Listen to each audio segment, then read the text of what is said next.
It's tailgating time again in Tennessee. But most importantly, team, you're going to need to refi that tailgate and the truck it's attached to with a refinanced auto loan with Alcoa 10 Federal Credit Union with their Got That promotion. They'll give you up to $500 for your debt. Are you serious, Coach? That's right, Johnny. Alcoa 10 will pay you up to $500 for your debt. Now, let's get out there and spread the word. Say it with me. Alcoa 10, Alcoa 10, Alcoa 10. ATFCU is an equal housing lender.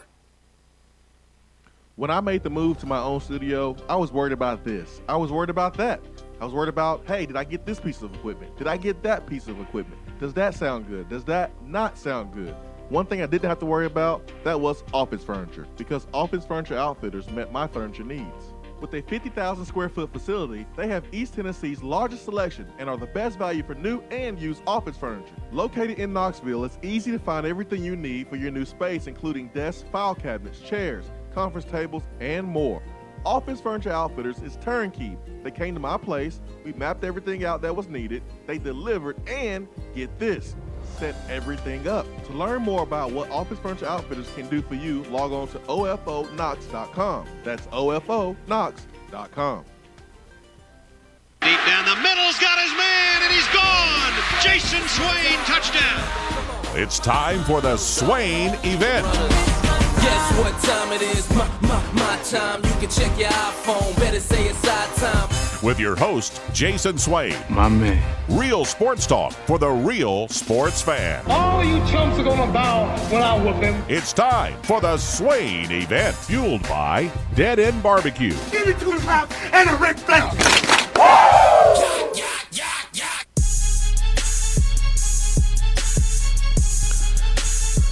Swain Event and SwainEvent.com, fueled by Dead End Barbecue, top 100 barbecue restaurant in America. We are live at Beatty Chevrolet, Parkside Drive. Charlie Burris, Jason Swain here with you. Ben McKee is back in the Low T Center studios. 865-200-5503 is our telephone number. Here to the B-Dry Waterproofing Hotline. It is game week again. Last week, Tennessee had off, so we got a chance to watch other SEC teams.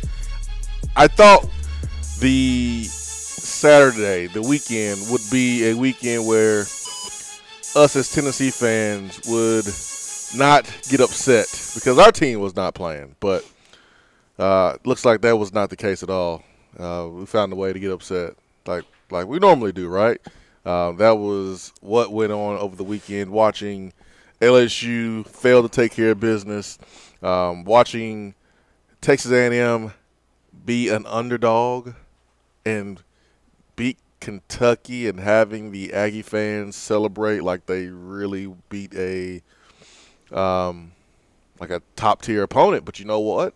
Kentucky is a really good football team. And so if you just look at the logo, it doesn't make sense. But if you take the logo off, Kentucky is a good football team. And so A&M should be happy for that win at home. Alabama doing what Alabama do. I mean, they just smashing everybody. I don't really see anyone coming close to Alabama this year. But Auburn, that was a game for Tennessee fans that we paid close attention to because that is the next opponent. 11 a.m. local time, that game will start down there in the Plains, one of the hardest places to play in the country. But it is a day game. Ben, you have some Auburn family. How you feeling this week so far? It's Monday. I feel amazing. I don't know that my Auburn family feels as great. I actually watched the Auburn-Mississippi State game with my fiance's parents, who are diehard Auburn fans, and it was quite a scene. It was as if I was watching a Tennessee game all over again. Very frustrating. The offense just could not move the football. And like I told them, I am very thankful that the game is kicking off at 11 a.m.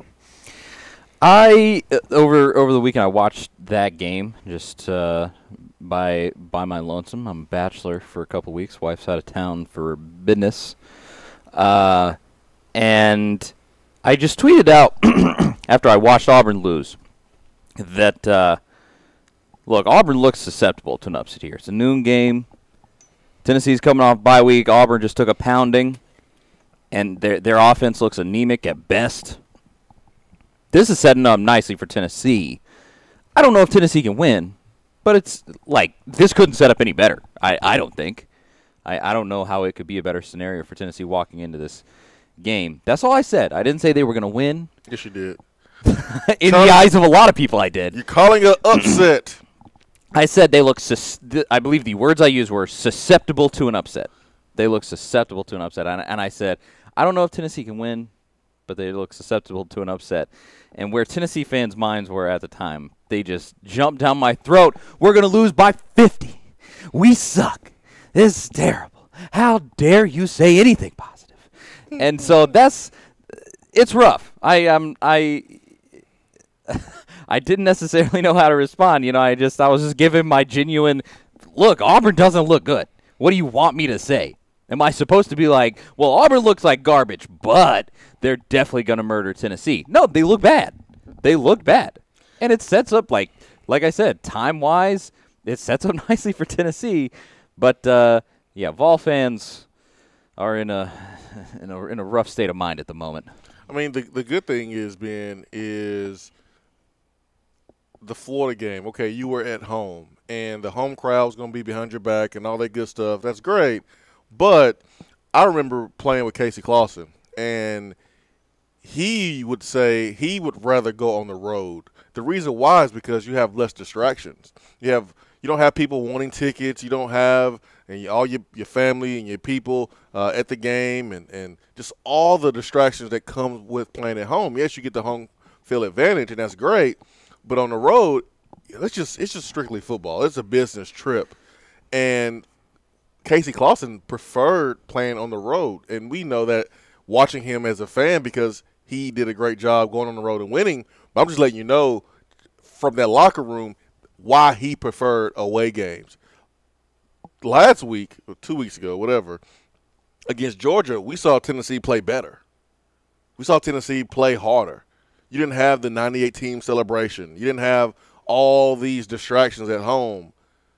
You didn't have it. Now you on the road again, and it maybe, because this is the second away SEC game, maybe this team will play better on the road than at home. And it's weird as that sounds, you look at that Florida game, and you see how they just came out, and they were flat. They dropped an egg. Played better against Georgia. Still got beat by 26. But you look at what Auburn is going through right now. Really weird stuff down there on the Plains. They've had really good players, not backups and walk-ons and guys who were never going to play. They've had, over the years, they've had like really good players, either first-team or second-team guys leave in the middle of the season. It's been really weird. And there's nothing different this year. They've had another set of guys leave midseason. Their offense is atrocious right now. Jarrett Stidham is not playing well. Offensive line is not blocking worth a poop. They have a top 10 defense, and they're basically wasting a top 10 defense. It reminds me actually a lot of the 2005 Tennessee Vols. A lot of talent, really good defense, but chemistry-wise, it's just not getting on the same page offensively. And if Auburn's not careful, now I did the locker room yesterday. I picked Auburn to win. I think Tennessee has a chance to cover. I picked Tennessee to cover, but I hate picking games on Sunday a week before, almost 6 days before the game. But that's what I said last night. But if Auburn's not careful, Tennessee's playing together, fix some things maybe in the bye week, getting a little healthier. If Auburn's not careful, Tennessee can beat them if Tennessee creates some turnover opportunities like they did against Georgia. You got to get them, though, but you have to create those opportunities. You have to at least win a little bit in special teams. You can't lose the third phase of the game. That is something that I think we don't talk enough about is special teams. We talk a lot about offense. We talk a lot about defense. You know, Jared Garantano gets a lot of talk. But special teams-wise, who is talking about why Callaway has been forced to fair catch the ball? Who's talking about how the punt return team needs to do a better job of blocking for Callaway so that way he doesn't have to take those fair catches? Who's talking about that? That's something that we need to improve on, and hopefully that was covered during the bye week.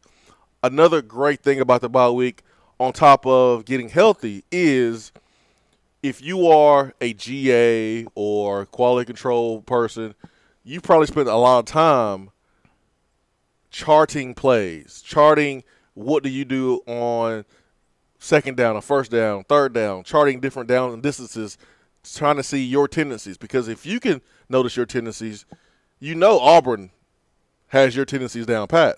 So you want to try to mix it up a little bit. If you run 68% of the time on first down and 10, you might want to throw a little bit. If you throw the ball, 82% of the time on third and short, you might want to change it up a little bit. That's the great thing about the bye week, is that you can self-scout, maybe break some tendencies. 865-200-5503, Big Dry Waterproofing Hotline. They can win. I don't know if they will, because that's going to require number 2 to have his best game of the season. Number 2 hasn't been terrible, but number 2 hasn't been great. He's been okay. He needs to be better than okay in this season. In this game. For this season, I won't say to have a chance to be successful, but you're supposed to win some games that you're not supposed to win. And here's a perfect opportunity against a reeling Auburn team. They're reeling right now. They're struggling. 11 o'clock game? Who wants to go to a game at 11 o'clock in the morning? The away team. Yep. And the away team better use this opportunity to its fullest, because Tennessee has started off slow in the first quarter all season long. We'll talk about this matchup. Usually we talk about the game before on Mondays, but it's bye week. So we're talking Auburn. We're talking college football. We're talking NFL. Oh, Charlie, your Titans. 865-200-5503, B-Dry Waterproofing Hotline. Be right back.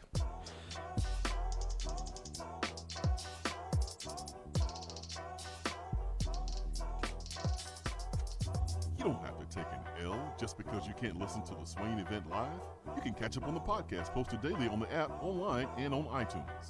Backed by popular demand, shop tax-free at Better Mattress during the month of October. Save hundreds of dollars store-wide. Better Mattress will pay your sales tax on any purchase. My Better Mattress has me sleeping better than ever, and it's handcrafted in East Tennessee, so I know it is made to last by good people who care about the quality of their work. Better Mattress makes it so easy to choose a mattress, you can get started right now. Visit bedrmattress.com and click on Mattress Prescription. Answer a few questions, and they'll send you some options to start with. Plus, at Better Mattress, shoppers sleep worry-free. If you don't like it after 100 nights, they'll swap it out for you, and your Better Mattress will come with a 20-year warranty. Shop Better Mattress tax-free this month only. Good night just got better.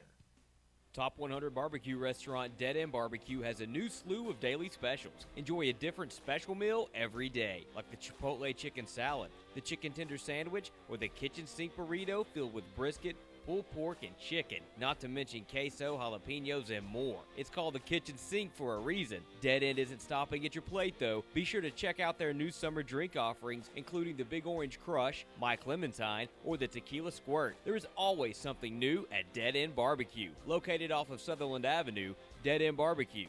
The summer flavor search is over. Do you want a custom-themed tumbler or bottle to show off your team spirit every day of the week? Well, look no further than Game Time Sidekicks. Every design has you, the fan, in mind. Their tumblers and bottles are double-walled, vacuum-insulated stainless steel, and their quality is second to none in the market.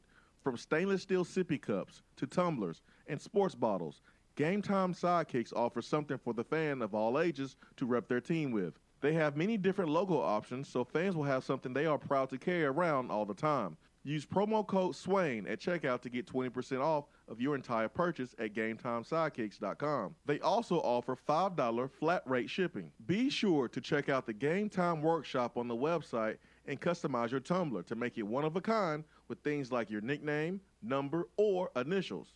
Game Time Sidekicks. Show your colors and carry your team. You're driving home. Flashing blue lights in your rearview mirror. You pull over, step out of your car, and the next thing you know, you're being arrested for driving under the influence. Now what do? We all should be responsible. But remember, just because you're arrested doesn't mean you're guilty. Call criminal defense and DUI attorney Marcos Garza at 865-540-8300. The investigative teams at the Garza Law Firm know the justice system inside and out. They utilize cutting-edge technologies and investigative methods to prepare your specific case. Before you plead guilty to any criminal charges, call criminal defense and DUI attorney Marcos Garza. Put his number in your phone right now, 865-540-8300, because you never know when you or a friend will need it. Don't say guilty. Say Garza. 865-540-8300. 865-540-8300 and GarzaLaw.com. You're listening to the Swain Event. And you know this, man.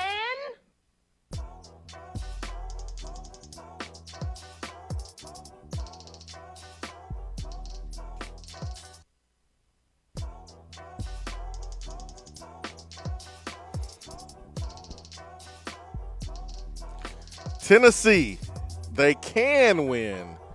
Doesn't mean they will. They will have to play their best ball offensively. Tyson Helton, has he made some adjustments to be able to call plays in the SEC or not? Defensively, those balls that hits us in the hands on interceptions, are we catching those or not? Fumbles, are we scooping those things up, recovering them at the least? Are we doing those or not? That's what's going to come down to. We'll need to play during special teams, but my goodness, 11 a.m. kickoff. Who wants to go to a game at 11 a.m.? As Tennessee fans are starting to become apathetic a little bit, I think I'm sensing that. A little bit here. I don't think Tennessee fans are the only fans. I mean, you look down at Auburn and 11 a.m. after losing the way they lost to Mississippi State, and then losing at home at LSU, and they still haven't played Georgia. They still haven't played Alabama. Auburn's looking 4 or 5 L's in the face, and so that game at 11 a.m. Will Auburn fans show up? Will they be loud? Are they feeling a little apathetic? I don't know. They're in an interesting position, just in general, because they kind of go through these spurts of where Gus Malzahn will overachieve like he did last year. They won the West, had a nice season, $7 million a year, and then it flips over, and he's having a mediocre year right after that. He sort of flip flops back and forth, and I know their fans sort of have, at least from what I've been able to tell, kind of a love-hate relationship with him, where it's, I don't want to say it's fair weather, but he is not beloved across the board. I'll put it that way. Yeah, I think that's fair. Let's get to Jay on the B-Dry Waterproofing Hotline. Jay, good morning. Swain, good morning. Good morning. Hey, man, look, I think if we see more of this vanilla, just non-imaginative offense from Tyson Helton. Let's hope not. You know, well, look, brother, we may. And if we do, I think you got to make that call about an hour and a half up the road, Johnson City, Tennessee, to Randy Sanders. Jay. You could double that man's salary and then still be paying him half of what you're paying Tyson Helton. And if this keeps up, honestly, I would have to ask Coach Pruitt, what were you thinking? What were you thinking wanting to give this man $1.2 million? I mean, you would seriously have to question Pruitt's judgment on this, because I'm sure you talk to T, and I mean, why do you give $1.2 million to a guy that's really never even ran his own show before offensively? He wasn't really even the guy. It was him, T, and I'm sure his brother Clay had a lot to do with it as well. Yeah, I mean, you'd have to ask. Pruitt made that decision now, so you'd have to ask him, what were you thinking, Coach? Yeah, the weird thing is Clay Helton's in trouble at USC. I mean, he's in big trouble. Yeah, he is. And What does that mean for T. Martin? It's not like Tyson Helton could just go back to USC if it doesn't work out here. $1.2 million is a lot of money, and I think everyone all season long said, or all off season long said, that Tyson Helton was going to be the most important coach for Jeremy Pruitt because Pruitt's a defensive coach. He's a head coach. He's going to spend most of his time on the defensive field. Okay, you got to get someone that you can trust, that you don't have to worry about, and that's what Kirby Smart has at Georgia. Pruitt doesn't have that. In the last 2 or 3 weeks, we've heard about Jeremy Pruitt being with the offense, working with the offense. Will Tyson Helton make it the entire season? I mean, you look at Oklahoma, and they dropped Stoops. They dropped a Stoops. Not Bob, but they dropped a Stoops. Mike Stoops, who's been there for years. And here's an interesting tidbit to your point, Jay. I just looked it up. Tyson Helton currently makes almost 5 times what Randy Sanders is making at ETSU. Randy Sanders is only making $255,000 a year as head coach. Hey, look, I mean, I live here in Johnson City. I that's why I say that. I mean, you could double Randy Sanders' salary and still pay him less than half of what you're paying Helton. And I think Randy Sanders is a great coach and a great OC. He's proven that. And him and Pruitt have worked together, so there's that familiarity. Yeah, there's that familiarity with Tennessee. I forgot to shut that down, Jay, when you mentioned it before. Let me shut that down. Yeah. That's not going. I just found that interesting that there was such a disparity. But if anything happens with a change, I think Will Friend is going to be the offensive coordinator over Randy Sanders. Randy Sanders less stressed now. He's finally a head coach. ETSU is winning. He's good. I don't see Randy Sanders needing to make a move anymore. I think he should retire right there at ETSU, build that program. He finally gets an opportunity to have his own program. Why come back and then be the scapegoat again? Because Randy was a scapegoat before. He fell on the sword for Coach Fulmer in 05. He was. And so if you're Randy, why in the heck would you put yourself in that situation again? I think if a change is made, it's Will Friend, who was an offensive coordinator last year at Colorado State, who worked with Mike Bobo. Mike Bobo, when he was at Georgia, was the assistant coach or offensive coordinator of the year. Had a great offense there at Georgia. A pro style fits exactly what Jeremy Pruitt and the staff wants to do. I see Will Friend being the guy. If you make a move with Tyson Helton, this is what I think should happen. Will Friend, the OC, Chris Winkie, the quarterback coach, and then you go out there and you recruit yourself a stud running back coach who can recruit. That's what I would do if I'm Jeremy Pruitt, if I make a move with Tyson Helton. I'm saying if.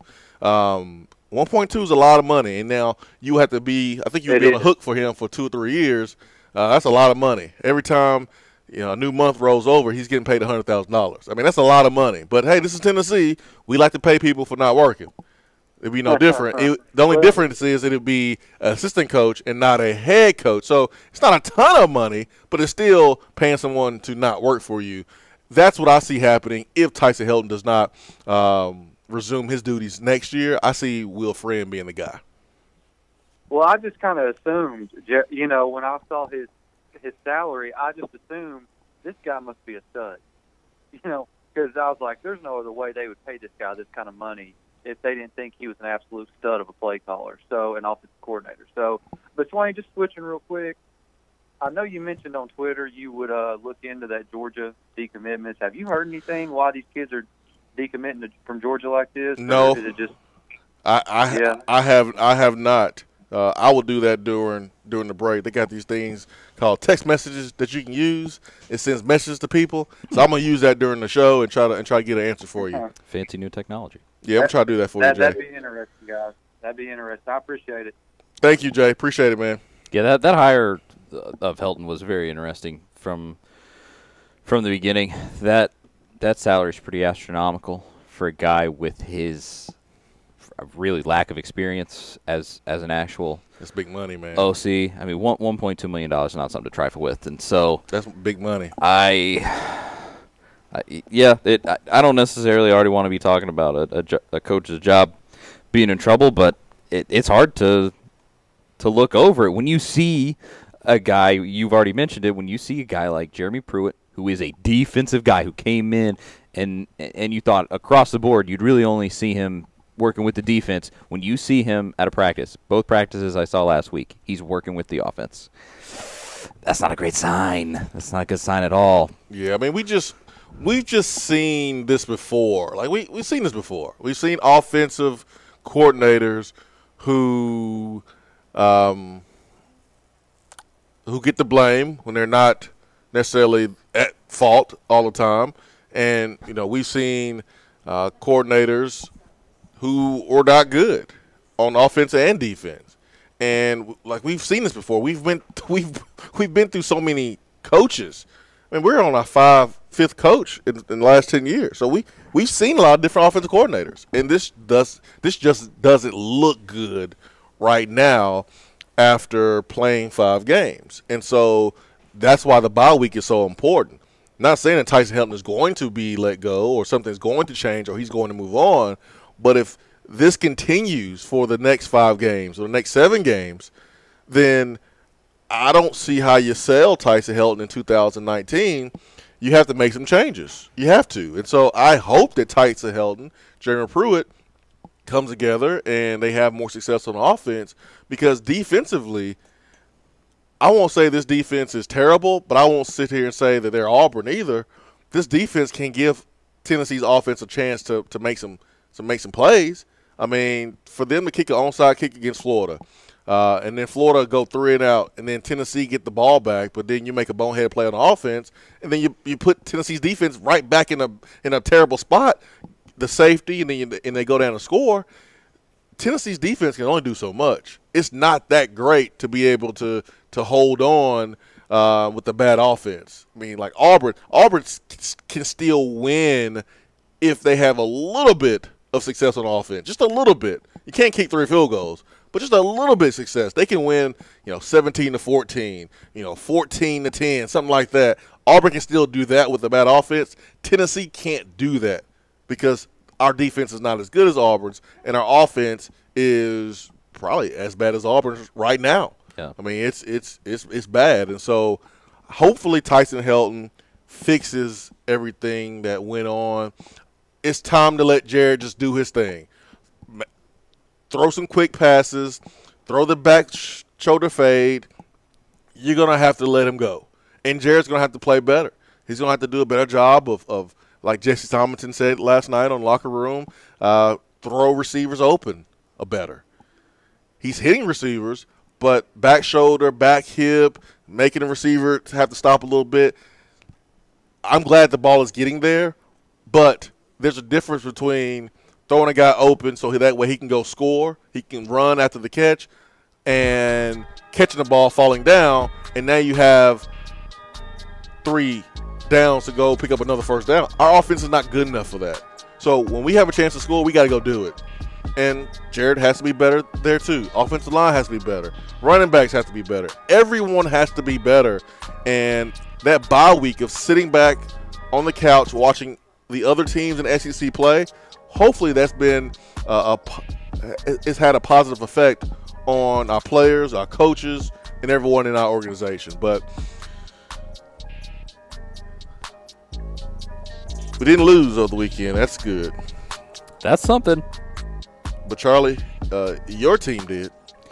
Man, to the Bills. Oh my gosh, I was so mad yesterday.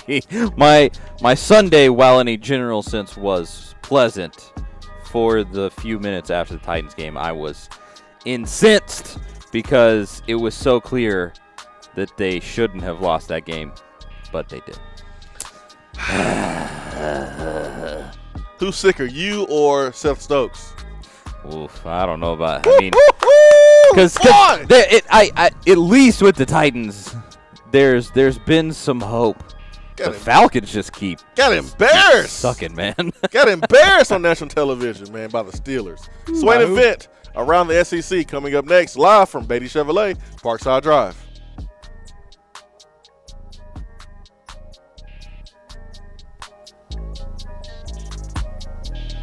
For a replay of each day's Swain Event TV, like us on Facebook. We have all made the mistake of dropping or breaking our smartphones.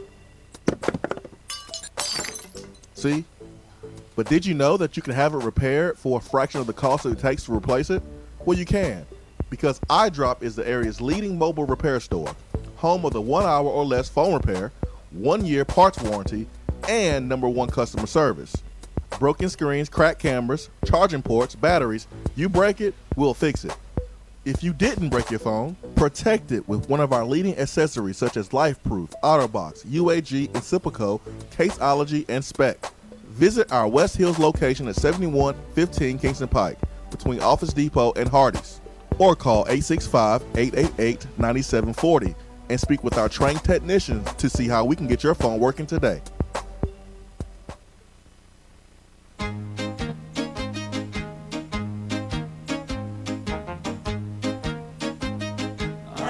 Goes your car insurance. Nobody likes surprises, so switch to Erie Rate Lock. Get a great rate that stays that way even after an accident, ticket, or inflation. In fact, it's locked until you change a car, driver, or your address. Your Erie agent in Knoxville is InsureFit RM. Get a quote at 865-684-4900. That's 865-684-4900. Erie Rate Lock does not guarantee continued insurance coverage and is not available in all states. JC's Tree and Landscaping Service specializes in quality tree work done at an affordable price. Trimming and removing trees are their specialty. They also offer other services like land clearing, stump grinding, crane services, and all of your basic landscaping needs for both commercial and residential. JC's will give you a free estimate and beat any written quote by a competitor to guarantee that you get the lowest price around. Don't risk your land with a fly-by-night service. JC's Tree and Landscaping is licensed and insured. Give them a call at 865-599-3799. Beatty Chevrolet is celebrating 85 years of low prices. And during Truck Month, choose from over 400 trucks and SUVs, all deeply discounted. Like a new Silverado, now 25% off. A new Equinox, now 20% off. And a certified pre-owned 15 Equinox or Terrain, now $16,995. Plus, buy with confidence with the Beatty warranty for life. Big selection and even bigger savings. That's why it's better at Beatty Chevrolet. Stock number 232, savings off MSRP, include all dealer savings and manufacturer incentives with approved credit. Must finance through GM. Offer expires 8/31/18. Big Orange football is better alongside another Tennessee tradition, Mrs. Grissom's salad. Mrs. Grissom's ready-made snacks and meals are perfect for game day. Crowd favorites like the select pimento cheese and cranberry pecan chicken salad are delicious and easy to grab and go right from the grocery store. Going to the game? Visit Mrs. Grissom's in Vol Village for the must-have panini grilled pimento cheese hot dog. Man, select the best. Select Tennessee's own Mrs. Grissom's. I'm Vince Moore, wide receiver, VFL 1991, and you're listening to the Swain Event.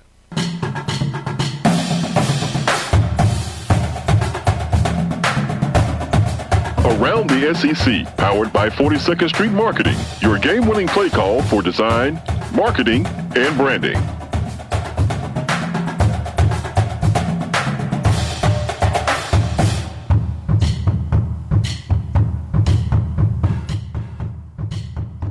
It is time for Around the SEC here in the Swain Event. We're live at Beatty Chevrolet Parkside Drive. And Around the SEC is brought to you by 42nd Street Design. Go to their website at 42sd.com or call Mike at 865-382-7007. Fill out their website form. If you want the best looking website around, 100% custom, go to swainevent.com if you need to see for yourself. Great experience with Will and Mike, and Jana did a really great job. And now we're working on business cards. And here's a cool thing about the experience. The website was fairly easy. Okay, I went in for a consultation. They kind of told me how they do things. I showed them how I want the website to look, things that I've already used. I love East Tennessee, so really I want that East Tennessee feel. And with the business cards, we're going back and forth. So that way I want to make sure that the business cards look amazing. So they gave me their idea based on the website. And so we've been going back and forth, and two different experiences, but I'm looking forward to the same result with the website. And that is me being happy. That is me being very proud of the branding that 42nd Street Design is putting out for your boy here on the Swain Event. Some great stuff there. So you can go check out the podcast, Swain Event TV. You check out the multiple platforms there. But 42nd Street Design, they do a great job, and the only company I trust my branding with. We are going around the SEC, and Ben, what do you have today, my friend? I have everything. On Mondays, we look back at the games from over the weekend. Noon game, you had South Carolina beat Missouri 37-35 in a monsoon that resulted in Drew Lock throwing 2 interceptions and Michael Scarnecchia taking over for Jake Bentley and throwing for 250 yards and 3 touchdowns. Somewhat of a surprising result. I did pick South Carolina on Friday, but I had very little confidence in that because I thought that was a toss-up game that either team could have won. I do think that the monsoon that took place during the game did factor into South Carolina winning because it completely took Drew Lock out of his element. You also had Arkansas putting up 31 points, which felt a win in of itself against Alabama, although Alabama put up 65, more than Avery Johnson's basketball team. And then you had Florida beating LSU 27-19 in the 3:30 CBS game. Dan Mullen earned some respect from me. Yeah. I am buying into Dan Mullen stock on this Monday morning. Unfortunately, I was completely wrong. I thought LSU would win by 2 scores. Florida beat a bad Tennessee team that turned the football over 6 times and then turned around and beat what appeared to be an overrated Mississippi State team. So I wasn't buying into the Florida stock, but credit to Dan Mullen for having his team ready to play against a very good LSU defense. And then you had Ole Miss putting up 70 on Louisiana Monroe. Texas A&M beating number 13 Kentucky in overtime, which was an absurd game because when Kentucky took the game to overtime, they had not yet run a play on A&M's side of the field and still managed to send that game to overtime. Just a weird game.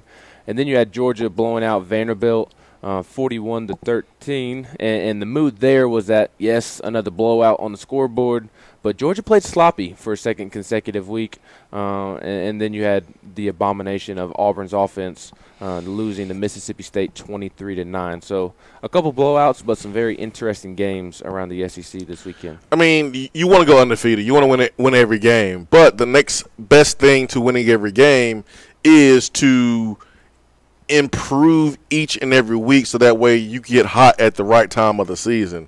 And Florida is doing exactly what you want to do. Yes, you shouldn't have lost to Kentucky. You don't ever want to lose to Kentucky. But you lost to them early, and it gave Dan Mullen a chance to tell those guys, okay, you're going to do it your way, you're going to do it my way. And those guys were all ears. And they've improved each and every game since they've played Kentucky. They look better against us. And then they go on, and then they beat Mississippi State. They find a way to win there. And then they play at home against LSU, and their defense gives Joe Burrow a hard time. Now, Burrow didn't get much help late in that drive with a couple drops from the wide receivers, but Florida's getting better each and every week. They're finding new ways to win, and that's what you want if you're Florida, is you want to win while still being able to improve and get better and find different ways to win, because who knows, when you play Georgia, you may be actually ready to beat Georgia. I mean, I think they can if they continue to get better. Georgia's not necessarily blown the doors off of anyone. They've not looked all that great to me. I mean, they do have a lot of talent, and they are a top 10 team, but I don't think Georgia's unbeatable. I think Florida will have a chance later in the season, but Florida's doing exactly what you want to do, and you got to give credit to Dan Mullen. Dan Mullen is corny, but he can coach football, and he's finding a way to get it done right now with Felipe Franks. You can tell Felipe is more confident. They had LSU on their heels a little bit. I mean, how do you not be able to defend the option, the read option there, or the quarterback? I guess the pitch. How do you not defend that? Just LSU, too many athletes. Defense coordinators were making $2 million a year, something like that. Really surprising to see Florida have LSU kind of confused and have success on offense the way they did. But hey, any given Saturday. Speaking of any given Saturday, go ahead, Ben. Sorry. Well, real quick, I just want to give a early for what to Kentucky offensive coordinator Eddie Gran, because Benny Snell has been absolutely phenomenal this season. He's in my top 5 for the Heisman. At least he was before this past weekend. Had 13 carries against Texas A&M. He was in my top 5 in the Heisman vote going into this past weekend. Huh, okay. I'm assuming you disagree? I'm just surprised. That's all. I mean, I think he's been that good. The defense for Kentucky has been phenomenal. But I think Kentucky was number 13 in the country in 5-0 because of Benny Snell and kind of his will and his leadership. And then his numbers also back it up. 160 yards and 4 rushing touchdowns against Mississippi State defense. That's one of the best in the country. But my for what is to Eddie Gran, Kentucky's offensive coordinator, for only allowing Benny Snell to carry the football 13 times. Just an abomination of coaching. Yeah, it was late in that game there in the overtime, and they came out in the Wildcat. And the commentators didn't even know what was going to happen. Is Benny Snell going to take it and run it, or is he going to throw it? They were talking about all the times that he's thrown the ball and how successful he's been. And so if the commentators didn't know, you probably could say that A&M didn't know that Benny Snell would run it or throw it. So they call timeout. They go back to the drawing board, and they come back out. They are out of the Wildcat. The quarterback is behind center, and they don't even give the ball to Benny Snell at all.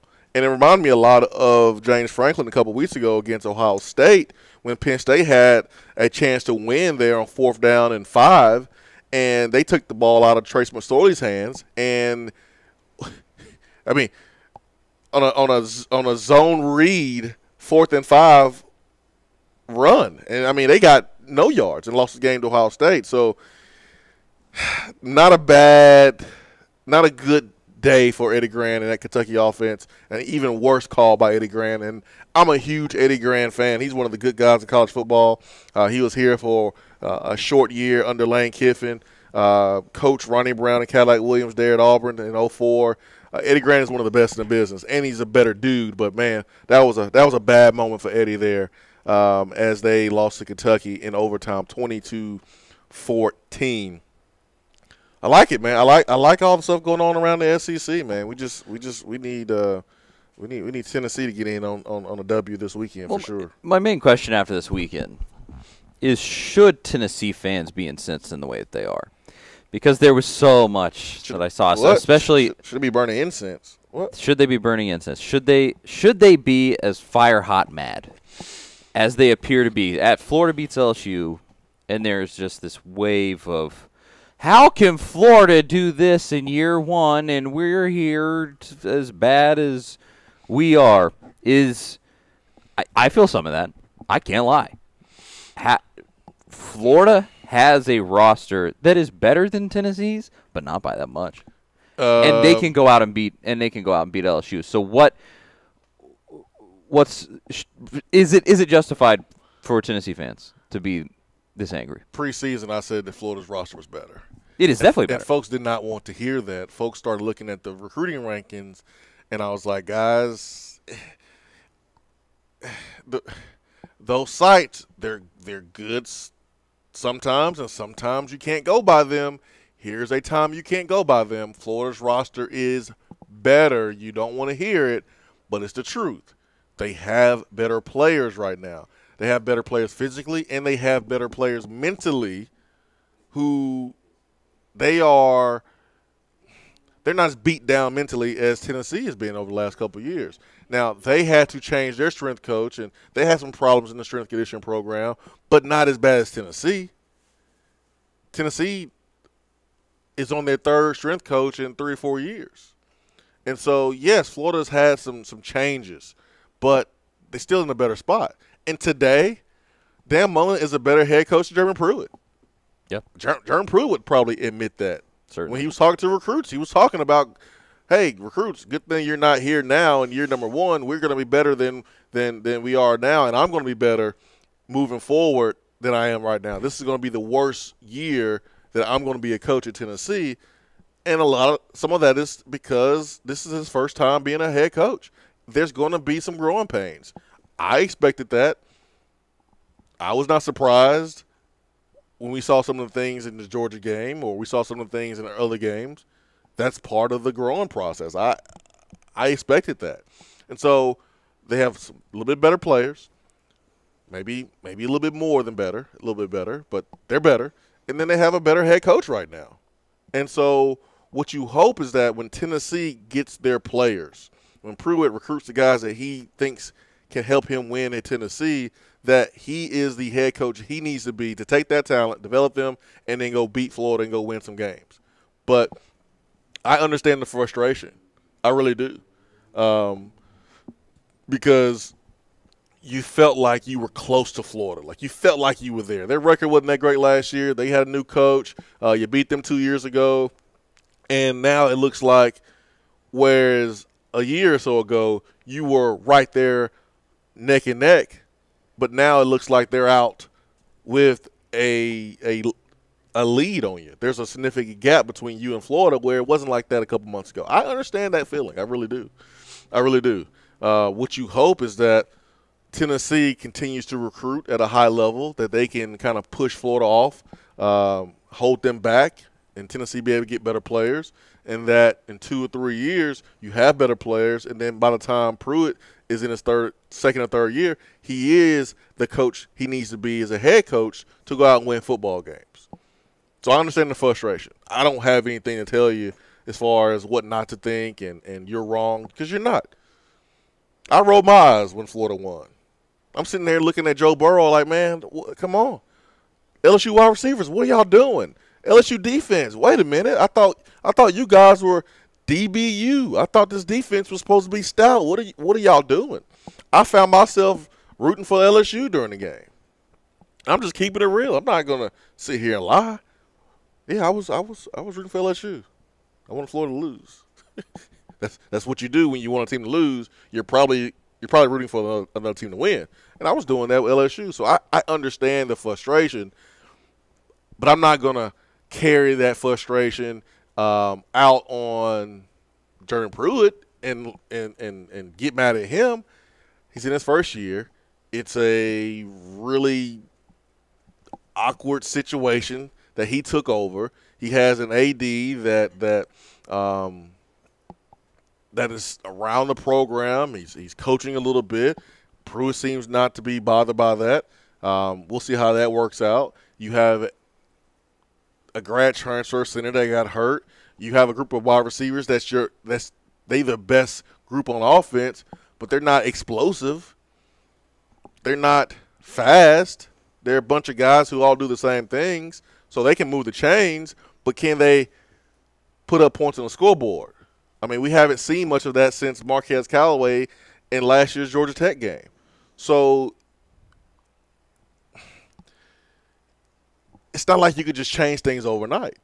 And for fans, it's frustrating because here we are at the beginning of another rebuild. We just got off of another rebuild. And before that, there was another rebuild.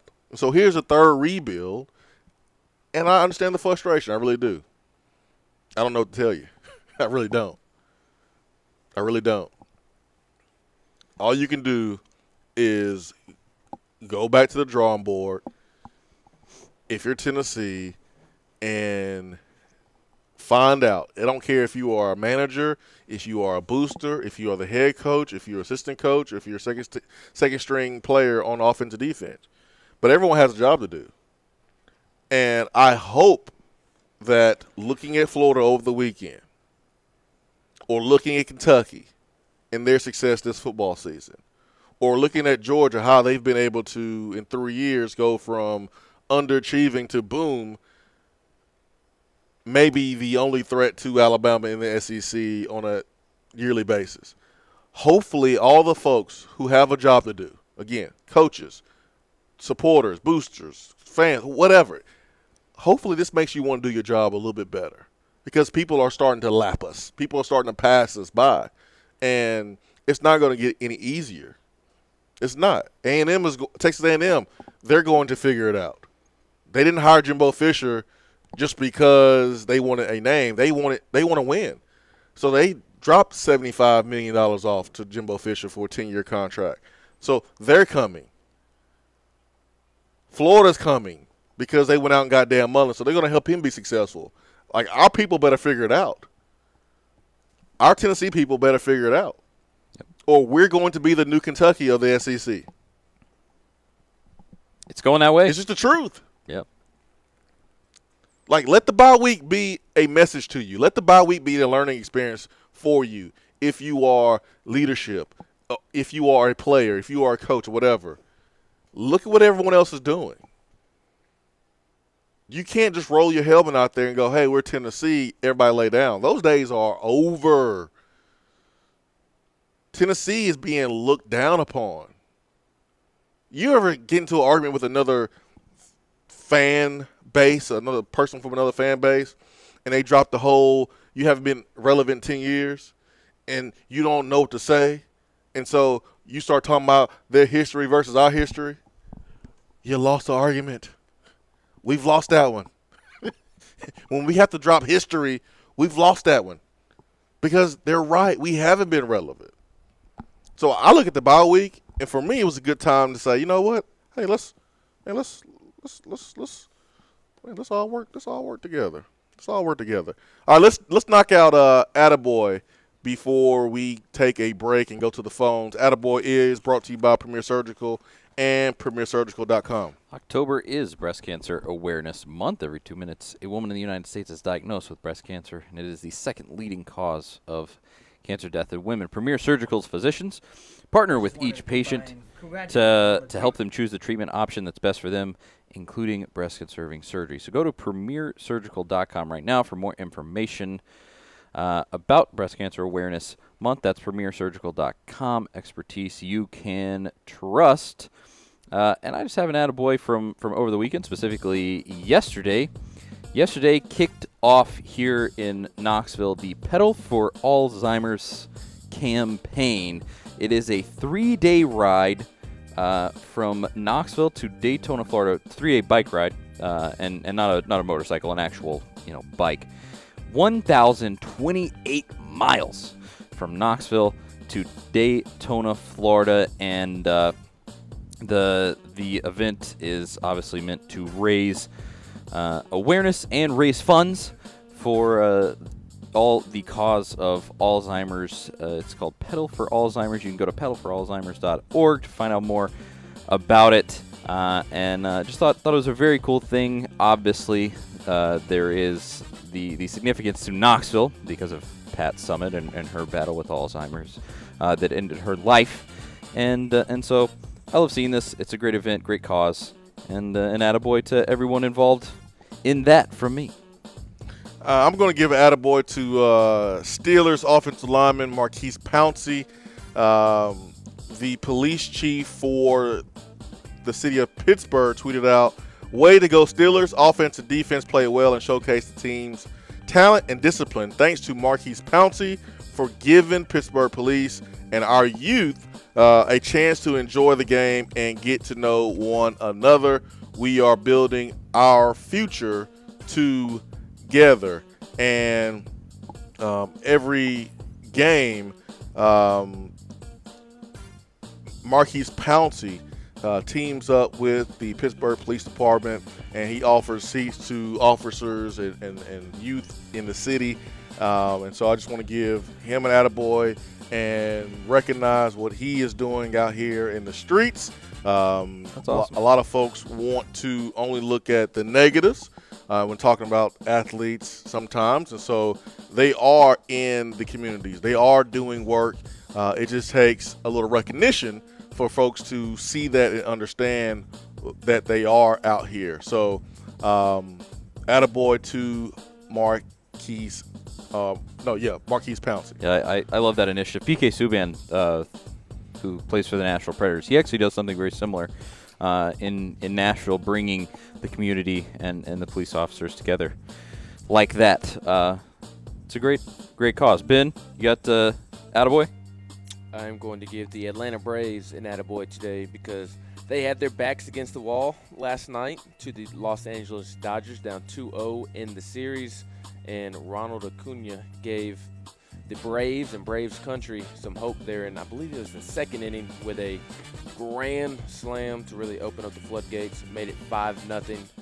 The Dodgers did come back and tie it, but later in the game, Freddie Freeman hit a solo shot to put the Braves up in front, 6-5. So really cool to see the Braves host the playoffs in SunTrust Park, and I'm a diehard Yankees fan. I want the Yankees to crush the Braves every time the two teams play. But when the two teams are not playing, I root for the Braves because they are the team of the South. So it is really cool to see the Braves have such an electric atmosphere in the playoffs and to pull off a win. And hopefully they can pick up 2 more wins. I was impressed because didn't they went into that game and hadn't scored a run in like 38 innings or something. It had been a long time since they scored a run. It had gotten bad, and then Acuna went yard, thankfully for them, and they won. So I'll say the same. The atmosphere was amazing. That place was hype last night. Let's get to the phones and let's bring in Turkey Man. Turkey Man, good morning. Good morning, individuals. Good morning. Hey. Hope you had a good weekend, and at least we didn't lose a game this weekend, so that's positive, I guess. That is positive. Hey, I got a couple observations here, questions, and maybe you guys can answer me. And I know and I'm going to try my best not to be negative. I just want to know why. Okay. I just want to know why. You can take Mullen down there at Florida. And he acts like Forrest Gump with his magic shoes. And they can take their quarterback that, he looks like Gomer Pyle and kind of acts that way. And we can make him talk about him as a Heisman Trophy candidate. And I look back over the years.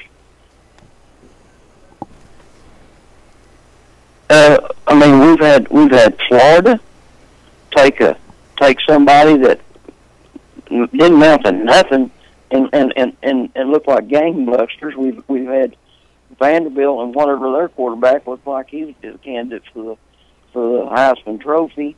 We had a kid that come out of high school and should have been doubting himself because he shouldn't have had the experience and make him look like a world beater. And just all the way through over the years, and this is not a Pruitt deal. This is something we have done in the past. And you just go through and look, and if I was Auburn's quarterback, which is supposed to be good, I'd be chomping at the bits about what we've done in the past to make it look good. And even look at Dooley. Dooley, in his orange pants, and how he acted here and how embarrassed here. And now he's pouring down rain, calling plays like Sergeant Patton or something. I mean, what's wrong with guys? What's wrong with us? It is frustrating. It is frustrating. Well, Turkey Man, thanks for the phone call. We got to go to break. I don't.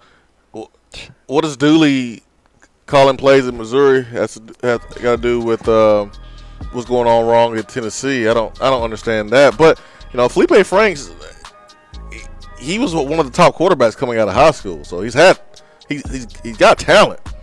He just needed a quarterback coach, and he has one. So he's still not amazing. He didn't play out of his mind in that LSU game, but he's better, and he's playing confidently. Yeah. Yes. And he has a defense, and he has players around him where he doesn't have to be Superman.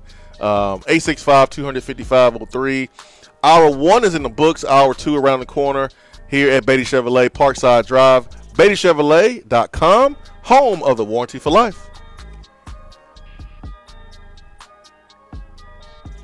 At work, can't call in? Don't feel bad. You can talk to the guys in the text box. It's part of the free Swain Event app. Today looks to be partly sunny with a high of 84, a 20% chance of rain tonight with a low around 65. Tomorrow, the 20% sticks around, mostly cloudy with a high of 82 and a low around 67. Wednesday, mostly sunny with a high in the low to mid 80s. Weather on the Swain event is brought to you by B-Dry. If your basement is wet or cracked, B-Dry can help. BDry.com. Gentlemen, when it comes to taking care of your health, sometimes the first step is the hardest. Low T Center is making it easier to take that first step. It all starts with knowing the numbers that are essential to a man. Testosterone levels, blood pressure, cholesterol, prostate, and thyroid. Low T Center makes it quick and easy to get all these levels checked and more. Low T Center specializes in men's health, and has expanded their services, including sleep apnea, low thyroid, hypertension, severe allergies, high cholesterol, diabetes, and annual physicals, along with testosterone replacement therapy. The physicians at Low T Center not only want to help you feel good again, they want to help you prevent any serious health problems moving forward. Now, with the holistic approach to your overall health and wellness, Low T Center is making it more convenient for men to take care of their health, and most health insurance is accepted. They'll even verify for you. Take the first step for your health and call 865-392-1388. That's 865-392-1388, or go to lowtcenter.com. Reinventing men's healthcare. Touchdown or turnover is up next on the Swain event. Backed by popular demand, shop tax-free at Better Mattress during the month of October. Save hundreds of dollars store-wide. Better Mattress will pay your sales tax on any purchase. My Better Mattress has me sleeping better than ever, and it's handcrafted in East Tennessee, so I know it is made to last by good people who care about the quality of their work. Better Mattress makes it so easy to choose a mattress, you can get started right now. Visit bedrmattress.com and click on Mattress Prescription. Answer a few questions, and they'll send you some options to start with. Plus, at Better Mattress, shoppers sleep worry-free. If you don't like it after 100 nights, they'll swap it out for you, and your Better Mattress will come with a 20-year warranty. Shop Better Mattress tax-free this month only. Good night just got better. When I made the move to my own studio, I was worried about this. I was worried about that. I was worried about, hey, did I get this piece of equipment? Did I get that piece of equipment? Does that sound good? Does that not sound good? One thing I didn't have to worry about, that was office furniture, because Office Furniture Outfitters met my furniture needs. With a 50,000 square foot facility, they have East Tennessee's largest selection and are the best value for new and used office furniture. Located in Knoxville, it's easy to find everything you need for your new space, including desks, file cabinets, chairs, conference tables, and more. Office Furniture Outfitters is turnkey. They came to my place, we mapped everything out that was needed, they delivered, and get this, set everything up. To learn more about what Office Furniture Outfitters can do for you, log on to ofonox.com. That's ofonox.com. All right, team, listen up. It's tailgating time again in Tennessee. But most importantly, team, you're going to need to refi that tailgate and the truck it's attached to with a refinanced auto loan with Alcoa 10 Federal Credit Union with their Got That promotion. They'll give you up to $500 for your debt. Are you serious, Coach? That's right, Johnny. Alcoa 10 will pay you up to $500 for your debt. Now, let's get out there and spread the word. Say it with me. Alcoa 10, Alcoa 10, Alcoa 10. ATFCU is an equal housing lender.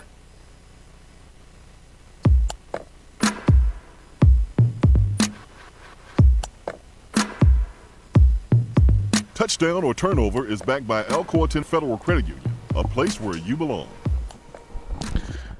All right, touchdown turnover is backed by Alcoa 10 Federal Credit Union, a place where you belong, better rates and better service. ATFCU.com. We're live here at Beatty Chevrolet Parkside Drive. Plenty of new and pre-owned vehicles for you to choose from. SUVs, pickup trucks, nice, beautiful sports cars like the one sitting behind me, Charlie Burris' favorite. There is back here a new one that hasn't been here in weeks past. It is a Chevrolet Camaro SS Hot Wheels edition. Ooh, boy. And it's this beautiful orange color. There's some nice cars back here, man. Yeah. People can't see it on the camera, but it is behind. Yeah, it's behind. Maybe I'll take a picture of it and tweet it out. Man, it's a sweet car. It is sweet. 865-200-5503. All right, touchdown or turnover. The Fighting Irish of Notre Dame, they will play in the college football playoff in 2018.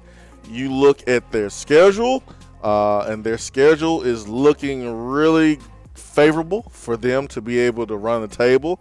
They did have a scare against Vanderbilt, but they've beaten Stanford 38-17. They've beaten Virginia Tech on the road, and now they play Pittsburgh. They have Navy, Northwestern. They play Florida State, Syracuse, and then USC. They are fifth in the country, and with 6 games remaining, do they push out a Power 5 school, man? Do they make it to the college football playoff? Touchdown, turnover. I don't know how you keep them out if they go undefeated, because they will have beaten a few decent teams. Your Michigan, Stanford, Virginia Tech, like that. Like, they got some good wins under the belt. This latter half of the season, none of those wins will really move the needle at all.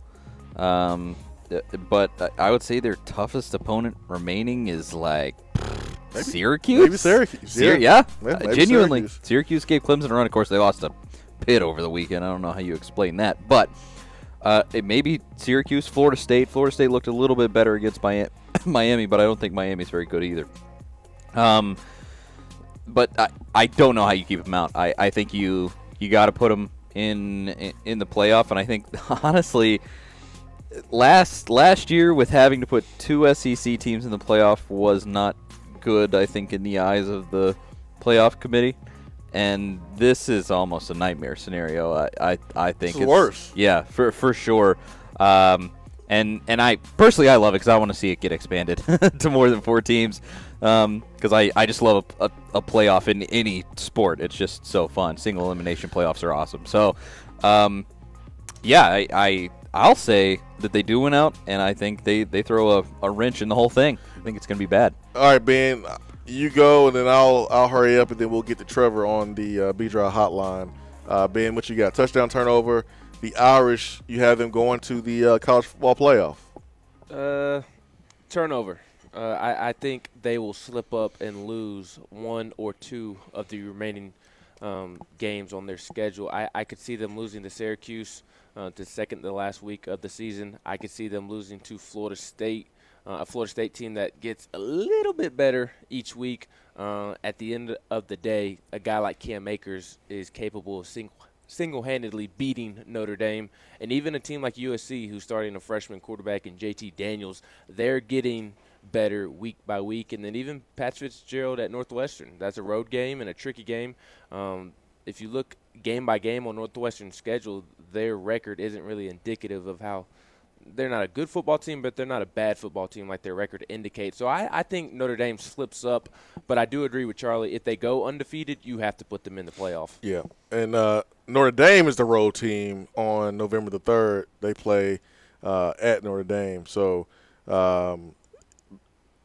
Notre Dame has, out of the 6 remaining games, 4 of those are home games. On the road at USC, and then on the road at Navy. All right, so I'm going to go touchdown. I think they will run the table, and I think they will be in the college football playoff. And they'll get absolutely boat raced like they did in 2012 when they got beat down by Alabama in the championship game. I just don't think they have the guys to compete against the Ohio States and the elite programs in the country. All right, let's get to Trevor on the B-Drive Waterproofing Hotline this morning. Swain event live from Beatty Chevrolet. Trevor, good morning. Hey, good morning. How's it going? That's great, man. How are you? Hey, I'm doing well. Hey, quick, I know Ben already touched on it, but the boy to Ronald Acuna Jr., they said he was the youngest or became the youngest breaking Mickey Mantle's record for youngest player to hit a grand slam in the postseason. And then the reporter asked him after the game what he thought about that, and he had no idea who Mickey Mantle was. So I thought that was pretty funny. Oh man, that's not funny. That's a for what? Yeah, that's like something Ben would say. Yeah. I know who Mickey Mantle is. You would say that. You go, man. I wasn't born then. I wasn't born when Mickey Mantle was playing. That's something you would say. Yeah. I wasn't born. How am I supposed to know that? Hey, I wanted to get your opinion on this, Swain. So you know how the NFL has been kind of really enforcing the new roughing the passer calls this season. Jeez. And to me, it's getting to where it's almost unwatchable. I mean, like, I feel bad for defensive linemen because I don't know what they're supposed to do. And I was thinking of a couple of calls yesterday, and I'm sure Charlie probably saw this one where it was not called, but it affected how the player played the play. So there was a play where Marcus Mariota, the guy's coming up the middle, pressured him. He actually hits Mariota, and he thinks the play's over because he's afraid to, like, push him into the ground, so he just lets go. And Mariota just runs away, and I don't know if he made a play or what, but you could tell it affected the guy because he stopped playing as soon as he touched him. And there was another play where I think it was Michael Bennett in the in the Eagles game against the Vikings. And that was questionable, where he got blocked into the guy and he kind of fell into Kirk Cousins, but it wasn't even that bad of a hit, and they called a roughing the passer. But I mean, I get they're trying to protect quarterbacks, but it's making it impossible for the defensive players to actually play. So I didn't know what your thought on that was. It's tough because the quarterback is the most important position in the NFL, and if Marcus Mariota gets hurt, I think that affects how you watch the Titans, Charlie. If Ben Roethlisberger gets hurt, that affects how you watch the Steelers. Aaron Rodgers, Tom Brady. I mean, that's where the money is. You know, you look at the Super Bowl, and it just wasn't the same flair because you didn't have Carson Wentz out there. Nick Foles played great, was the MVP, but the quarterback position is so important. So you want to do everything you can to keep those guys healthy, but it is getting ridiculous. And these defensive linemen, they're now being taught that when you sack the quarterback, you almost have to slam them like a wrestler. You know, where like you pick them up and then you throw them to the side and you fall on the ground and they fall next to you, kind of like what J.J. Watt did last night. And that's hard to do. I mean, it's hard to kind of plan it that way. Wrestling is planned. Sorry if those folks didn't know that, but wrestling is planned. And when you're playing the game of football, it's not playing. You're on instincts. You're trying to make a play, and sometimes you can't script how you fall or how you tackle somebody, and it's really affecting the game, the quality of the game, and the watching experience for the viewing experience for the fans. It's hard to watch, man. It's hard to watch. I can sit here and say that it's affected the way I watch the game. It was hard to watch the Texans and the Cowboys. And we didn't see a lot of that yesterday, but still, it was a fact that, you know, it could rear its ugly head at any time. Where the defense just, I mean, they are at a disadvantage. Like Drew Brees is getting ready to break Peyton Manning's all-time passing yards record tonight, and he only needs 200 yards.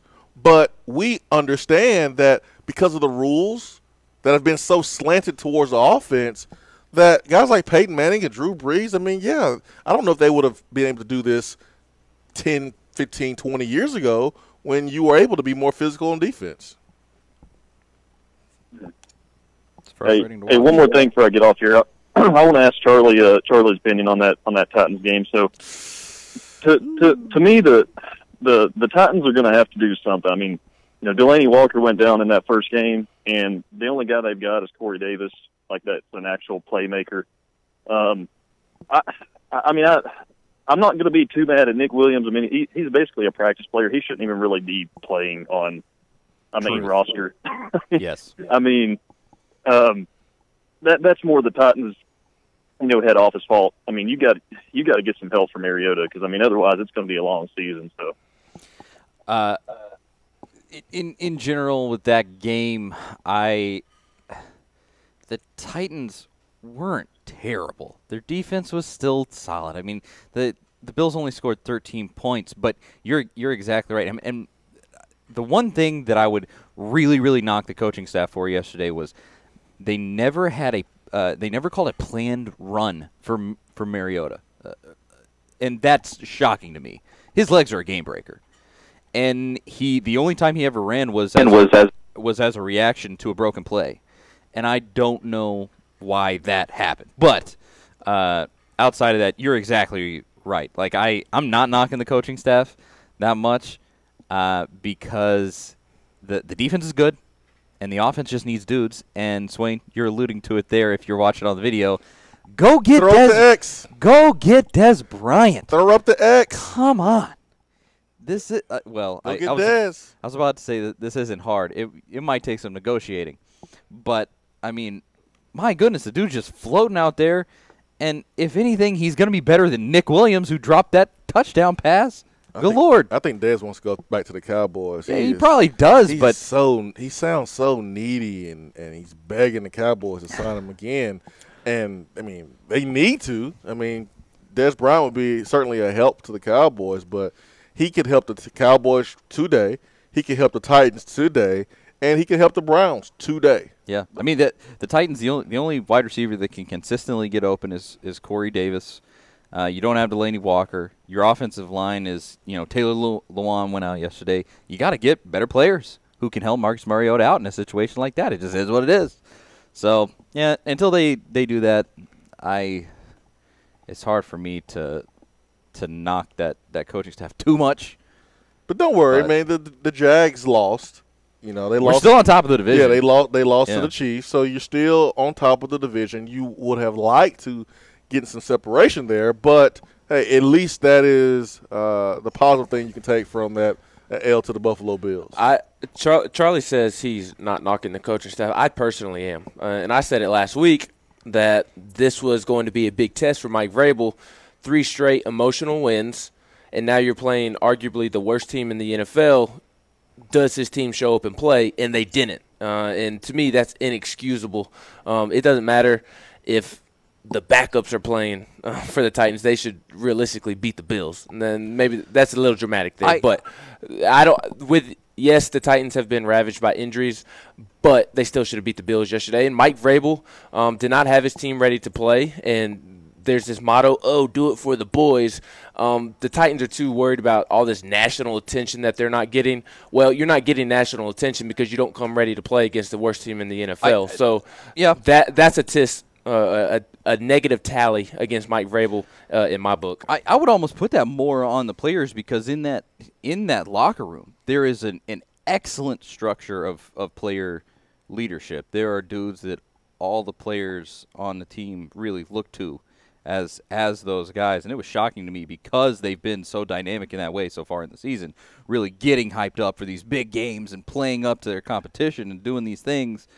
I was really shocked that they just came out laid an egg. I will agree in some sense, but like I said, I almost put that more on the players. But yeah, you definitely do have to lay a good deal of that on the coaches. Yeah, it is their job to get the team prepared. Yeah, that's a good point, Ben. Yeah, don't say anything about getting respect. Oh no, I tweeted that. I tweeted that yesterday. I appreciate so far what Mike Vrabel has done. He's been better than I thought he would be. But don't talk about respect anymore. You don't deserve respect. What was that yesterday? Nothing about that performance deserves any kind of respect. I think the team deserves respect, but you can't go out there and complain about not getting it and then go and lay an egg against the Buffalo Bills. Yeah, exactly. I mean, I think the Titans still deserve respect. They're leading the AFC South. They have a chance to be really good this year. They're playing together. So, yeah, they should be respected.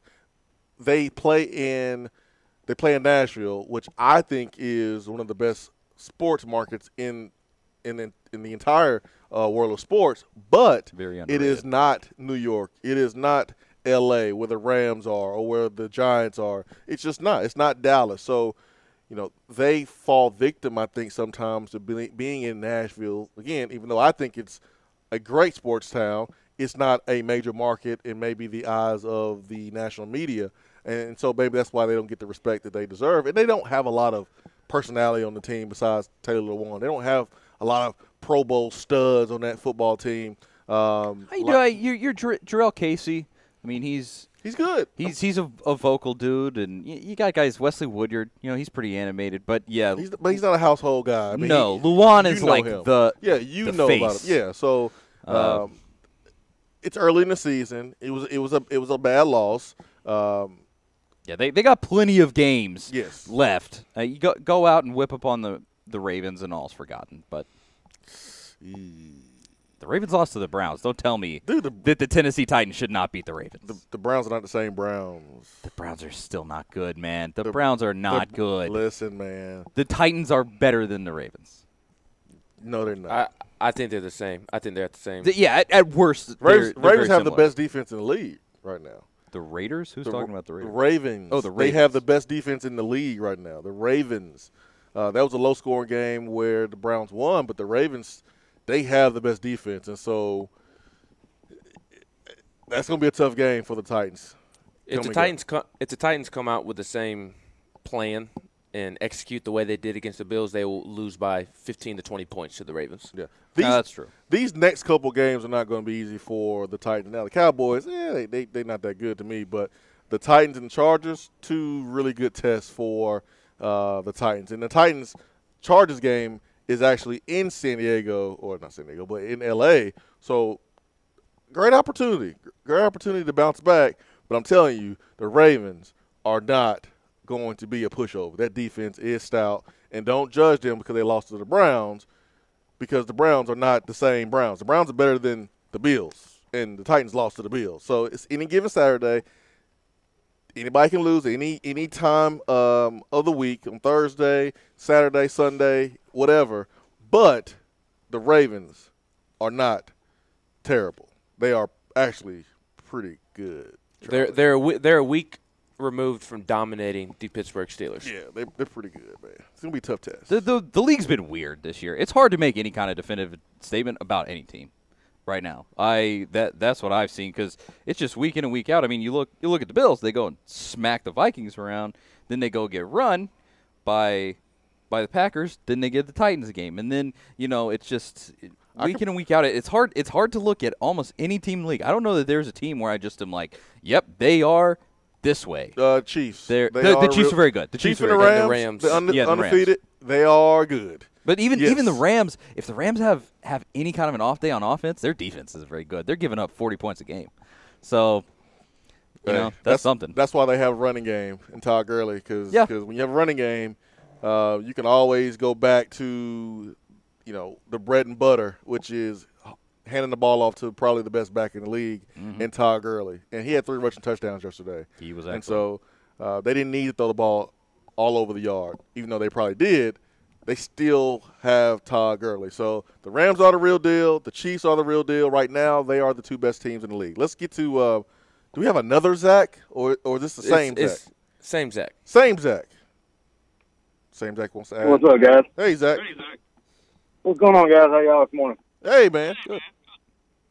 I just want to check on Ollie Lane. Has he played any at all this year? Is he redshirting? What's the deal with him? Oh, man.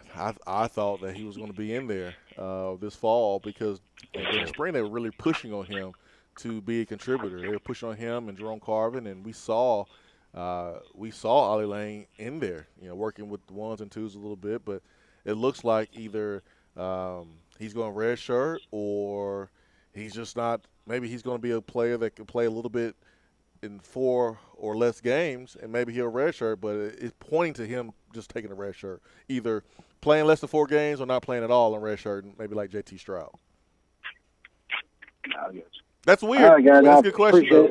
That's a good question. I mean, you take a player like Ollie Lane, who we are playing young guys. We are playing, JUCO guy. We are having struggles at offensive lineman, and he's still not in there.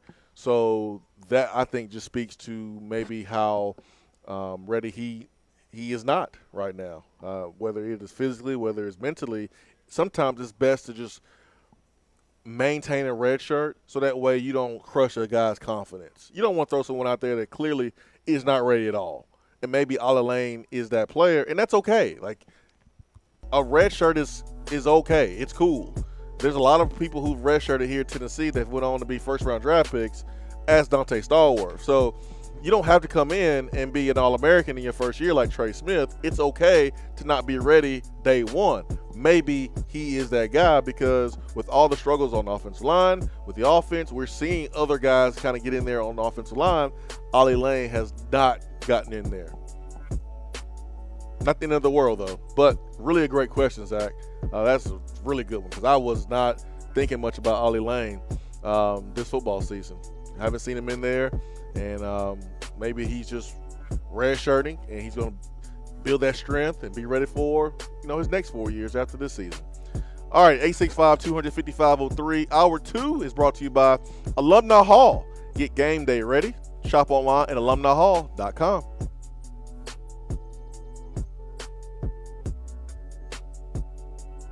Restaurant Dead End Barbecue has a new slew of daily specials. Enjoy a different special meal every day, like the Chipotle chicken salad, the chicken tender sandwich, or the kitchen sink burrito filled with brisket, pulled pork, and chicken, not to mention queso, jalapenos, and more. It's called the kitchen sink for a reason. Dead End isn't stopping at your plate, though. Be sure to check out their new summer drink offerings, including the Big Orange Crush, My Clementine, or the Tequila Squirt. There is always something new at Dead End Barbecue. Located off of Sutherland Avenue, Dead End Barbecue. The summer flavor search is over. We have all made the mistake of dropping or breaking our smartphones. See? But did you know that you can have it repaired for a fraction of the cost that it takes to replace it? Well, you can, because iDrop is the area's leading mobile repair store, home of the 1 hour or less phone repair, 1 year parts warranty, and #1 customer service. Broken screens, cracked cameras, charging ports, batteries, you break it, we'll fix it. If you didn't break your phone, protect it with one of our leading accessories such as LifeProof, OtterBox, UAG, Incipico, Caseology, and Spec. Visit our West Hills location at 7115 Kingston Pike between Office Depot and Hardee's, or call 865-888-9740 and speak with our trained technicians to see how we can get your phone working today. We're here with Dr. Mike Carlson of Tennessee Regenerative Sports Medicine. If you have orthopedic injuries such as shoulder pain, knee pain, or instability, Achilles tendonitis, golfers, or tennis elbow, do what I did and give them a call. Yeah, Jason, we specialize in regenerative non-surgical orthopedics. So we treat damaged ligaments, tendons, and joints, including things like rotator cuff injuries, knee instability, elbow problems, as well as foot problems like plantar fasciitis, Achilles, things of that nature, by injecting with stem cells and what's called PRP, or platelet-rich plasma. And this form of treatment we do under ultrasound, so we know we have our target. And it also stimulates the body's own reparative process, and this allows for the healing of damaged tissue. And as you well know, I mean, numerous professional and collegiate athletes, guys like Steph Curry, Tiger Woods, and even yourself with your ankle injury, have been using this form of treatment for years. And so we offer that same type of treatment here in East Tennessee. Visit them on the web at trsportsmedicine.com. Tennessee Regenerative Sports Medicine, East Tennessee's leader in regenerative therapy.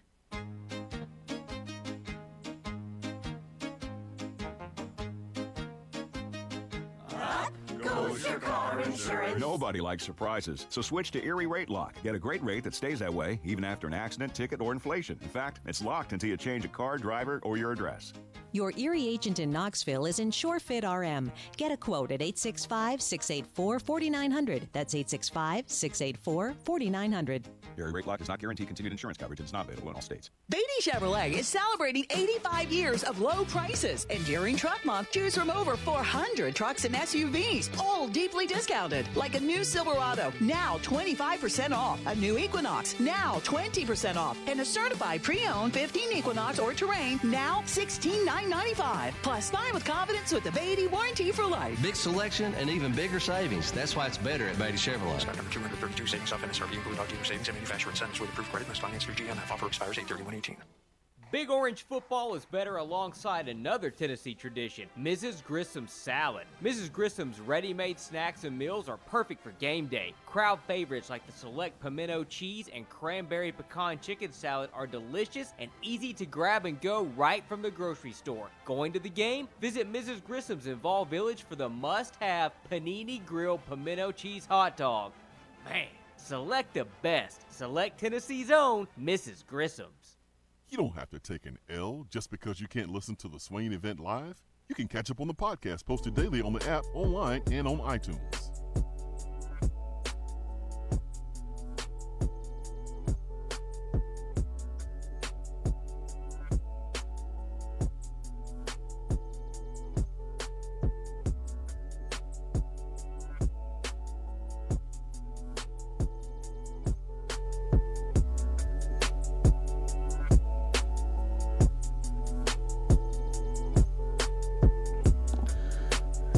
Eight 865-250-5503 B-Dry Waterproofing Hotline this morning, live at Beatty Chevrolet.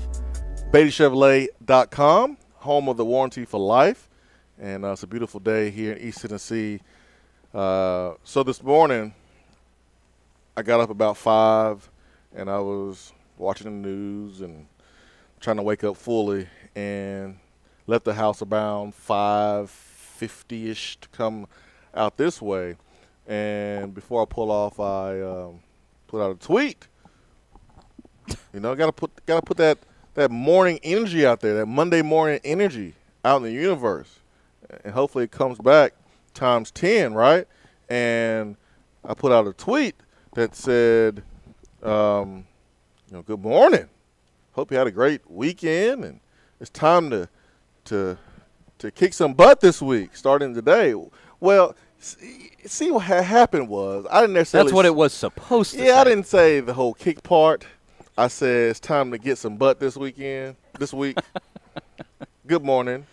Hope everyone had a great weekend. Time to get some butt this week, starting today. What I meant to say was kick some butt, but we can turn that around and go, hey, man, we'll get some butt at Dead End Barbecue because they have smoked butts all day long, and you can get a pulled pork sandwich or a pulled pork plate. How about that? How about that, man? That's how turn everything into a positive. That's called in-game adjustments. In-game adjustments. That's how you do it right there. 865-200-5503, B-Drive Waterproofing Hotline. Do we have anybody on the hotline? I think we do. No, we don't. We don't. Okay. We don't. Okay, gotcha. Just want to make sure.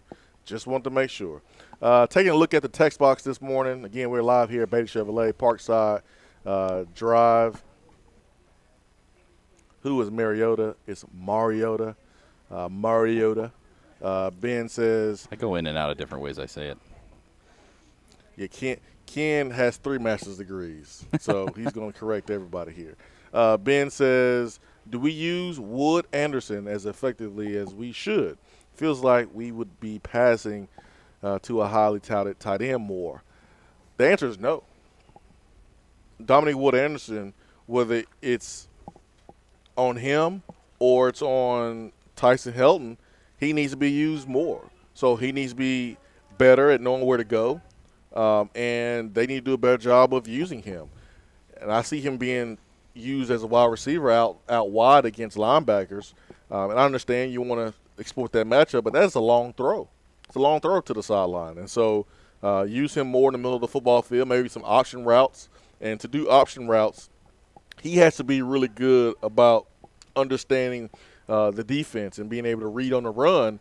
But that's something that I think he could handle. I think that's something that he could do and win a lot of his matchups because he is athletic, he is big enough, and he has pretty good hands. And so I want to see Wood Anderson use a little bit better. Nelson says, is there any truth to Ramel Keaton flipping to Georgia? I have not heard that. I know Tennessee's in a really good place for his quarterback there, who is a 2020 quarterback.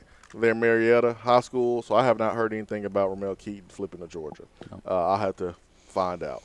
Georgia has lost 3 commitments over the last week, and I'm still trying to find out what's going on down there. Something is up. To lose 3 players like that, 1 player is that's normal. 1 player once in a while, that happens. I'm surprised that Tennessee hasn't lost a player by now. But 3 in 1 week, something is up there. And I'm not going to sit here and expect Tennessee to keep all of their players. You just hope that Tennessee can keep the players that they want. That's what you hope. Let's go to the phones, and let's get Volstorm. Volstorm is on line 1. Volstorm, good morning. You sure you didn't play a little DB the way you were backpedaling on that Twitter comment? Yeah, man, little DB. Little Deion Sanders. Yeah, I was getting excited because you said, let's go get some butt. I'm like, okay. Yeah, I was talking about Daddy and Barbecue. Yeah, of course. Yeah, man, you didn't know that at first? Well, so many things pop up on my timeline, I just kind of glance over it. So, but yeah, I know what you meant. Uh-huh. Yeah. Pull pork. Sure. Dead end. Guys, I was watching that Auburn Mississippi State game while most people were probably watching Kentucky and A&M. And the one thing that seemed to be Auburn's weakness was Fitzgerald's ability to be able to be mobile. And I'm wondering if – now, I know JG is not a mobile quarterback per se, but I wonder if they're going to give him a chance to be able to, to get a little mobile this week. I'll say this. Jared can be mobile enough to be successful when the play breaks down, but JG number one, is not, I don't think, fast as Nick Fitzgerald. I have not seen No. that. And then number two, I think this is the most important thing. Nick Fitzgerald is like a running back. He's built like a running back, and he can take those hits. He is a senior, and he's been in the weight room. He's been developed physically. JG came in as a scrawny toothpick. He's tough, is all get out, but physically he's not built like Nick Fitzgerald. And I don't think Jared can take those hits. If he carried the ball 20 times and was an extension of the running game, I don't know if he could last an entire game. I don't know how we're going to use JG, but I do know he's going to have to run a little bit more. He's going to have to. Unless either he's going to throw it better or we'll have more success down the football field, throwing to wide receivers, throwing some back shoulder fades, getting the ball to Dominic Wood-Anderson, either having more success in the passing game or he's going to have to use his legs more. One of the two has to happen, maybe even both. Well, they're going to have to create some kind of threat, whether it's some sort of short passing game to be able to get the ball out of his hand quickly to almost be, like a passing running game, or he's going to have to be able to get mobile because those guys are going to come on him fast. Yeah, and I said this last night on the locker room. And I know there's a lot of stuff going on. The Braves were playing. You had Monday Night Football with the Cowboys playing. But I said this yesterday. We were all excited when we heard about Tennessee bringing back the fullback and how we would have a lead blocker. And yes, that's great. That is power of football in this conference that you need to have. But you got to think about our personnel. We have a personnel that's built for the previous regime, the previous offensive philosophies. And I think we need to do a little bit of what we did before. Not because I want to do it, but because that is what our personnel, that's what they do best. That's what they were brought in here to do. So do a little bit of what they did before, and then also do a little bit of what you were trying to do now and in the future. We have to be able to throw the ball on the perimeter. And if the offensive line is struggling to pass protect more than 2.5, 3 seconds, then, okay, just throw the ball out before 3 seconds. Throw the ball out on the perimeter, bubble screens, tunnel screens, back shoulder fades, West Coast offense style. Get the ball out quick because you're going to have to do that because you're not going to be able to just run the ball down team's throat. You don't have the guys up front. Well, and I think that's one of the things that it pops into my head every time somebody wants to get onto the offense or get onto Tyson Helton. It's like this team, as we said before, this team was built for the spread. It was built for Butch Jones's offense. Yep. And now you're trying to come in and turn around. You're trying to run a power offense with smaller speed guys.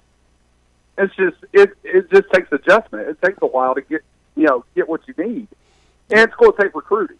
Yep. And in the meantime, Tyson Helton, part of being a really good coordinator, is playing to the strengths of your personnel.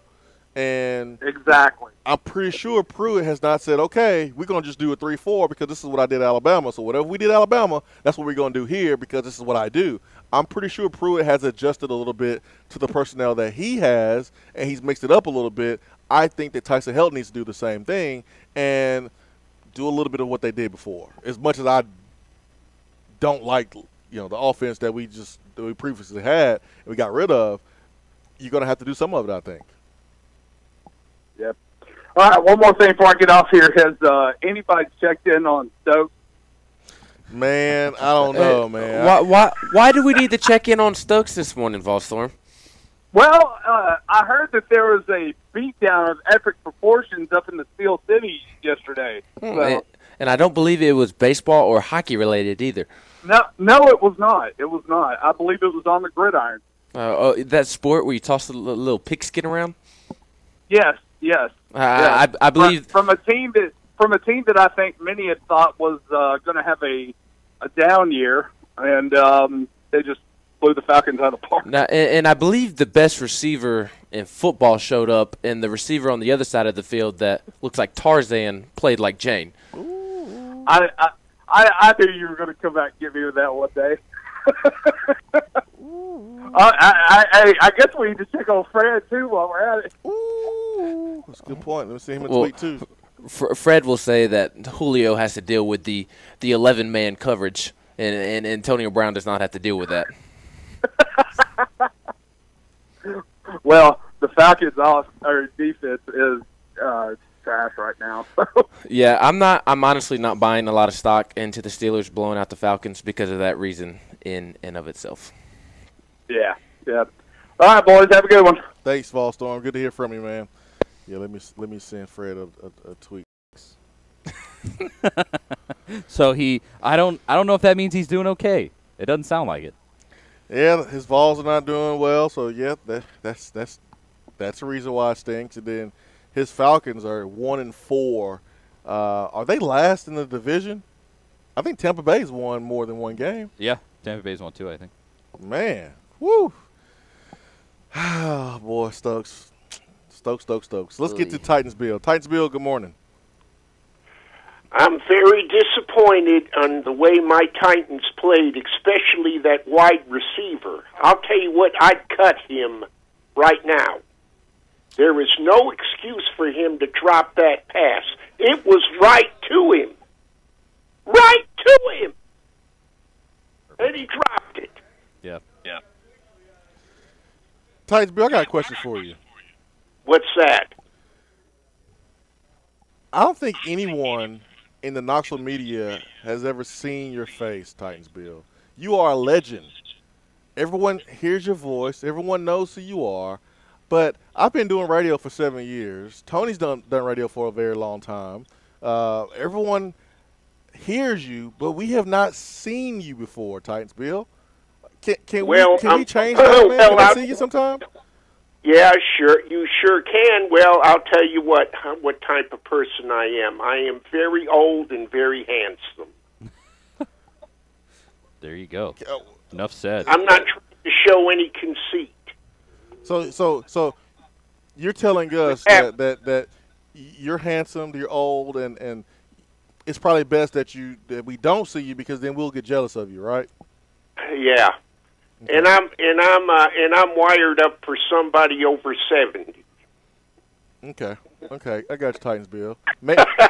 Maybe one day we can hang out with you, man. We can get a chance to meet you in person. Buddy, I'll tell you one thing. I have seen you a lot on TV, but I would love more than anything to just meet you face to face. Let's do it, Titans-Bill. Let's get that going, man. For a long time, we didn't meet Turkey Man. We didn't see Turkey Man. And then we met Turkey Man, and he hangs out now, and we can't get enough of Turkey Man. We got to meet you, Titans-Bill. We got to meet the famous Titans-Bill, man. Well, I'll tell you one thing, Jason. I would like to meet you in person as well. Okay, on another note, I think probably the best game that I saw. Do you get that red zone? That NFL red zone? I do not. No, I can't do it, man. I mean, you could see tons of football games on that. Yes, all of them if you want. And I mean, yesterday I was pro-footballed out. Well, let's see, there were a number of surprises yesterday. Well, you know, the Pack lost to Leo the Lion. Yep. And let's see, and that's you know, the Detroit Lions. Of course, Leo the Lion. That's MGM's little logo. You know, they have the roaring lion. Correct. And of course, the Maltese Falcons. They lost to the Steel Curtain. That wasn't just a loss, Titans-Bill. That was a thrashing. But looking at the bright side of it, at least Jacksonville lost. Of course, Indianapolis lost on Thursday night. I don't know what the Texans did last night. They won. They barely won, yeah. They won. They beat the Cowboys. So the only team in that division that won, you know, last night. But I think the best game that I saw was the Panthers and Giants. 63-yard field goal. It was good to see. Also, we saw a little trickeration from Odell Beckham throwing the double pass back to Saquon Barkley. That was good to see too, Titans-Bill. Yeah. Yeah. Well, hopefully the Titans will bounce back this week against the Ravens, Titusville. Thanks for the phone call, buddy. Hopefully that will happen, man. We need Titusville to be in a better mood, even though he might be in a good mood. He said he was old and very handsome. Titusville is feeling himself this morning. He didn't come in, blazing hot like he did at one point last week.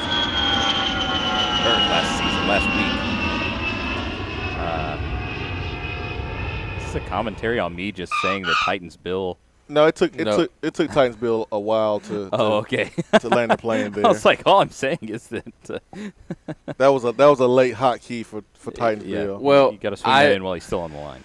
I did, but I realized that the iPad bot was muted, so that was I swung and I missed. It works better when it's turned on. Correct. That is correct. 865-200-5503. We have For What coming up next. We'll get to the text box. We'll get to Facebook Live comments here. Hour 2 is brought to you by Alumni Hall. Get game day ready. Locations here in Knoxville include Westtown Mall, Turkey Creek, and Paper Mill Drive. Your headquarters for everything orange and white. Be right back.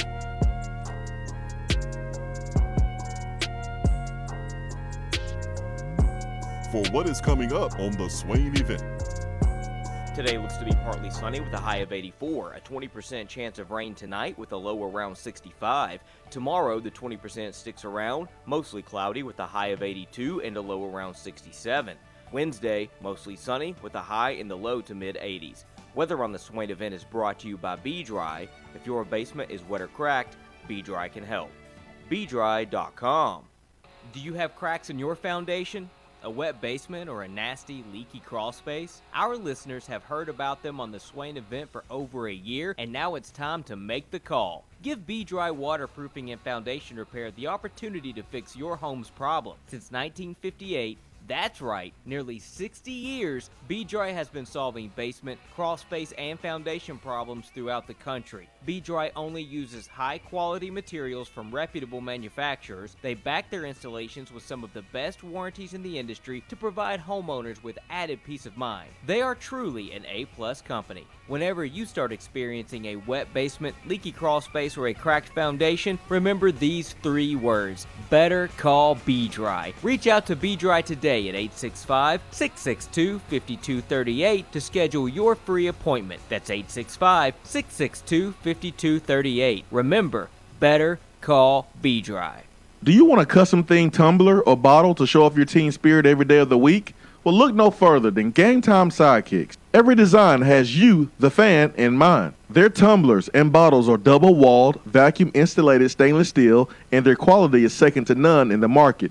From stainless steel sippy cups to tumblers and sports bottles, Game Time Sidekicks offers something for the fan of all ages to rep their team with. They have many different logo options, so fans will have something they are proud to carry around all the time. Use promo code SWAIN at checkout to get 20% off of your entire purchase at GameTimeSidekicks.com. They also offer $5 flat rate shipping. Be sure to check out the Game Time Workshop on the website and customize your tumbler to make it one of a kind with things like your nickname, number, or initials.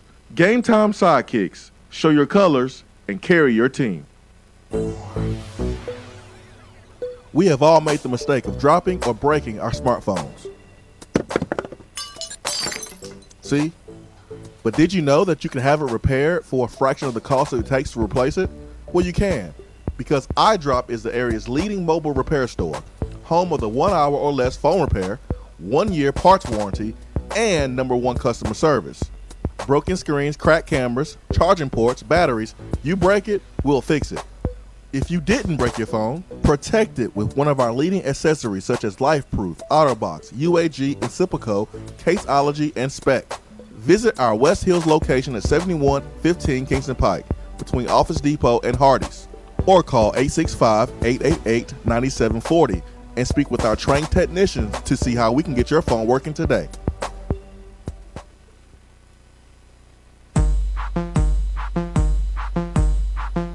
Dan Mullen posing awkwardly with recruits. For what? Gators working out wearing costumes. For what? Vanderbilt making a sorority-style video. For what? Aaron Murray and David Pollock opening their mouths. For what?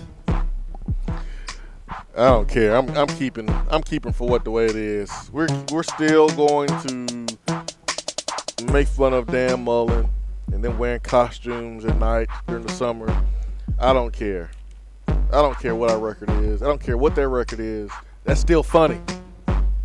We're still rolling with it. All right, we got For What here on the Swain event live here at Beatty Chevrolet Parkside Drive. BeattyChevrolet.com. SUVs, pickup trucks, sports cars, vans, you name it, they have it here at a great price for you. They don't want to just sell you a car, vehicle one time. They want to be your go-to, and that's only one way to do that, and that is to treat you right the first time. Because when they treat you right the first time, you know that when your son or your daughter or your mother or your uncle or your friends, when they need a car, you're going to send them to one place, and that's Beatty Chevrolet. And so they're going to do it right the first time, and they want to be your go-to for life. Beatty Chevrolet, home of the warranty for life. All right, guys, we have For What. Mondays are usually really easy for this segment because everyone's acting silly over the weekend. So what do we have today? Benjamin and Charlie, what we got? You go ahead, Ben, if you got one. Oh, I have one. Possibly the biggest meltdown in sports history happened on Saturday night. I am not a big UFC fan. I actually do enjoy it, but I don't keep up with it because you have to pay for the main events and all that fun stuff, the big UFC events. I'm not a huge fan of doing that. I'm not paying $60 to do that, so I'll go back and watch it on replay. 75 for this last one. Oh, really? Yeah. And it sounds like it would have been worth $175 with all the drama that happened. Obviously, you had Conor McGregor, and I don't even know how to pronounce this guy's name. What's his name? Khabib, yeah. And then his last name is Nurmagomedov. His last name is For What. That's what it is. But Conor McGregor was choked out by Khabib. Khabib won. And then afterwards, this gentleman jumped out of the octagon and into the crowd and started to beat down members of Conor McGregor's team. And the For What in this is the fact that he put a lot of people in danger by jumping out of the octagon. And I saw this. This was very interesting to me that apparently Khabib is more afraid of his father than any potential opponent in the UFC because his father's going to give him a nice old-fashioned whooping when he gets home for the way he acted in the octagon when he returns to his native land of Russia. So I'm not well-versed in the UFC world, but this just deserves a humongous For What because of the amount of people that were put in danger. And then also, I mean, you had members of Khabib's team jumping into the octagon and sucker punching Conor McGregor. I believe 2 or 3 of them were arrested. Conor McGregor chose not to press charges, but just an absolute this was bigger than the Malice in the Palace, in my opinion. It was pretty horrifying. It was shocking. I've never really seen anything like that because you had so many high-profile people just in those front rows. I mean, you saw in some of the pictures, like Robert Kraft was sitting down there, owner of the Pats. Drake was sitting down there. You know, lots of just famous people sitting ringside, and or whatever octagon side, however you would say that. And I mean, that was insane, man. How do you not give a For What to Drake, who that dude's a curse, found himself there? Drake was not at the match. He was in Nashville. I think it was Nashville, performing. Well, he was there. He was there at the weigh-in or whatever. Yes, he was at the weigh-in looking like a cornball. Yeah. Yeah, rocking the Conor McGregor, flag. And dude, just go sit down somewhere. He's always front running, always looking for attention. Just go sit down somewhere. He makes good music. But that's just why Drake irks me sometimes. This guy, he's so corny. But I will say this: there was one amazing moment from that entire event, and it was Joe Rogan's interview with Derek Lewis. Man, we can't play it on the show because it is very vulgar, but just look up Derek Lewis Joe Rogan interview and have yourself a good laugh. It was very, very, very funny.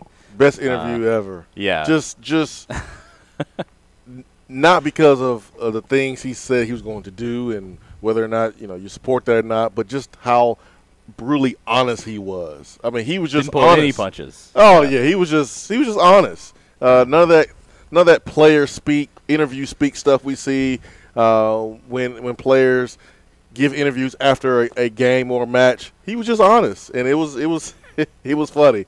Probably the funniest interview you will hear this year. Yeah, it was hilarious. Now I found this for over the weekend out of Lincoln County, Kentucky. So this is a Florida-esque story, but coming out of Kentucky. I guess it's not all that surprising coming out of that state either, if we're being totally honest. Here's your story. A Lincoln County deputy jailer made a bizarre discovery this weekend when she came into her home and found a stranger had cleaned the place from floor to ceiling. Man.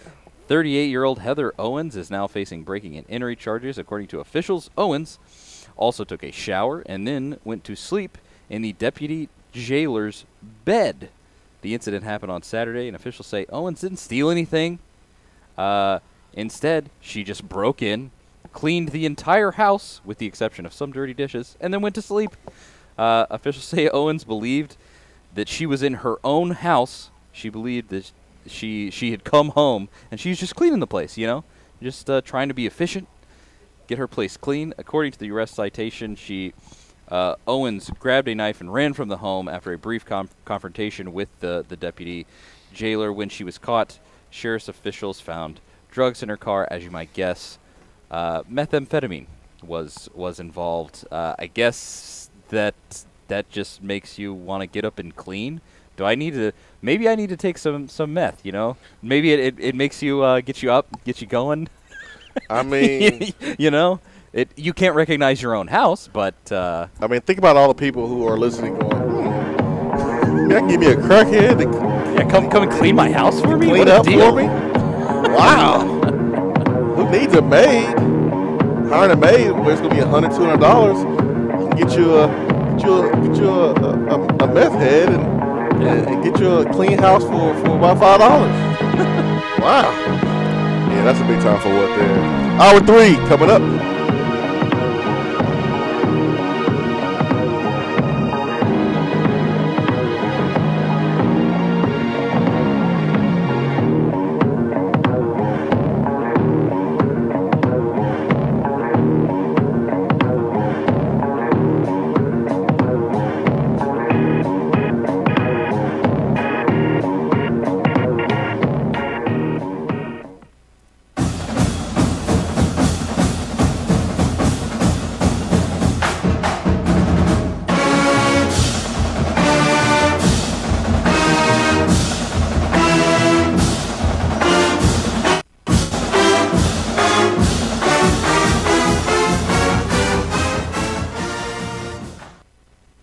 If you love the Swain event and you want more of the show every day, you can now get it with Swain Event Plus. Swain Event Plus features exclusive, in-depth interviews with former Vols. She saved my life. I probably would have never made the comments, man. I looked at him and said, Coach, no disrespect. I'm going to Tennessee. I'm going to play in the SEC. With Swain Event Plus, you can also get access to the exclusive podcast Reel on the Hill with Tennessee media legend John Bryce. What is going on there with that battle? Had lunch with some folks over the course of this past week who indicated some inside the program believe that Jarrett Garantano is really ready to take that next step. So go to SwainEventPlus.com right now to sign up and check out all of the amazing extras that you can get. That's SwainEventPlus.com. Get more. Hour 3 of the Swain event is brought to you by the Low T Center and LowTCenter.com. Do you know your numbers?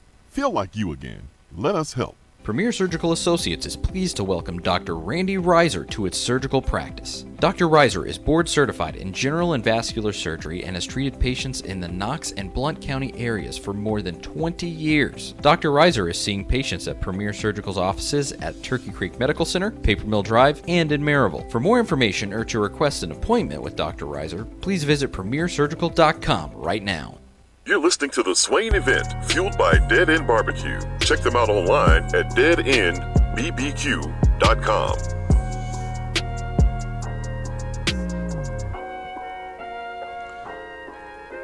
(865-200-5503) B-Drive Waterproofing Hotline, live at Beatty Chevrolet Parkside Drive.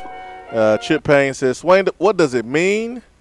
What does JJ mean when he says the mad scientist is back in the lab and it's not finished?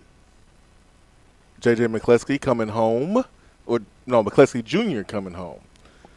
So JJ tweeted out that the mad scientist is back in the lab and he's not finished, and so I take that as Jalen is working. Jalen, his son, is working. He's back in the lab. He's getting better, and that he's not finished because he has another year for his college career. That's what I take from it, and I think Tennessee will be a player in the Jalen McCleskey sweepstakes, because if you're Tennessee, you need speed in a bad way, and so Jalen adds speed for you. There's a couple of recruits out there. You have a receiver that's from Texas that's committed to Baylor, who's really, really fast. Maybe you can get him to flip. Hey, ask Jalen Hurd about Knoxville. I think he'll say some nice things about Tennessee. Help us out there.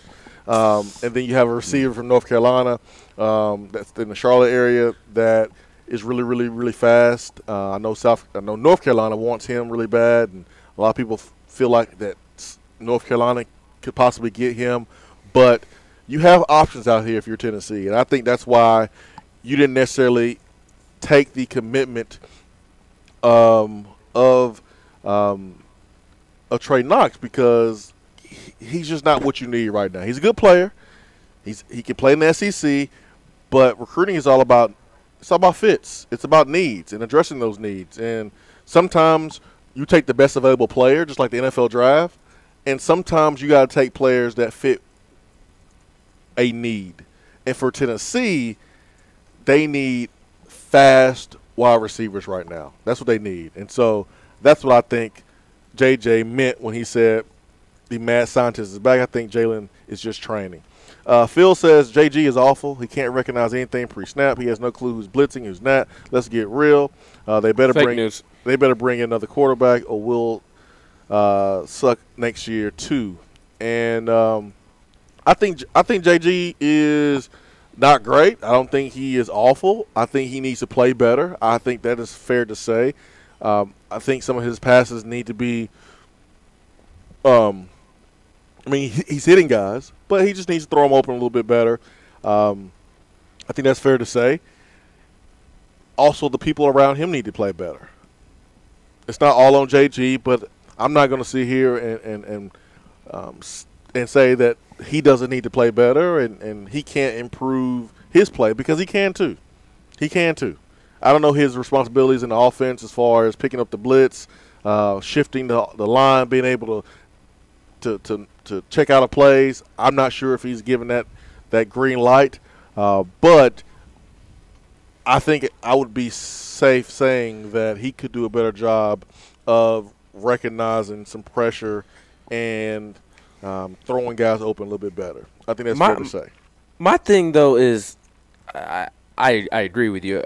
I think it is fair to have that opinion. But on the flip side, how can you 100% know whether JG is awful at reading coverages or not? Because you, the fan, have no earthly idea what his assignment is on each and every play. You have no idea what he is capable of doing in terms of audibling and picking up blitzes and things of that nature. You just have no idea what responsibilities he has. The only people who know that are JG himself, the fellow offensive players, and the coaches. I've heard this too, and I've tried to explain when this happens on third down. We throw behind us under the stick sometimes. And in 4 years of Tennessee, every third down pass, we didn't try to throw the ball past the sticks every single time. Sometimes that person who is behind the sticks, he's not open. Sometimes the defense just calls a really good defense. Sometimes that crossing route that you plan on 3rd down and 8, and you have a 10-yard crossing route, sometimes the defense plays a cover 1 cutter, which the cutter simply means that the safety or the linebacker, cutter is the linebacker, robber would be the safety, cutter or robber, that linebacker or safety is responsible for taking away the crossing route. So they're looking for the crossing route because they have game plan. They have seen that on 3rd downs that you like throwing crossing routes. And so they said, okay, we're going to take away your bread and butter. So you have a play. You have a route designated for getting that 1st down, but the defense took it away. So now what do? You go through your progressions, and you take what the defense gives you. And it's 3rd down and 8. You throw it to the guy who is running a 5-yard route. Guess what he has to do now? He has to be a 4 or 5-star recruit. You got to be an athlete. If you are an athlete, you should not be able to be tackled in space by one guy. So make him miss and go pick up the 1st down. That happens too. The difference is we're not making those plays in space. Like, we got to do that. And to make plays in space, you better be getting the ball to number 8 a little bit more. You have a limited amount of players that can do that. Number 8 is one of those.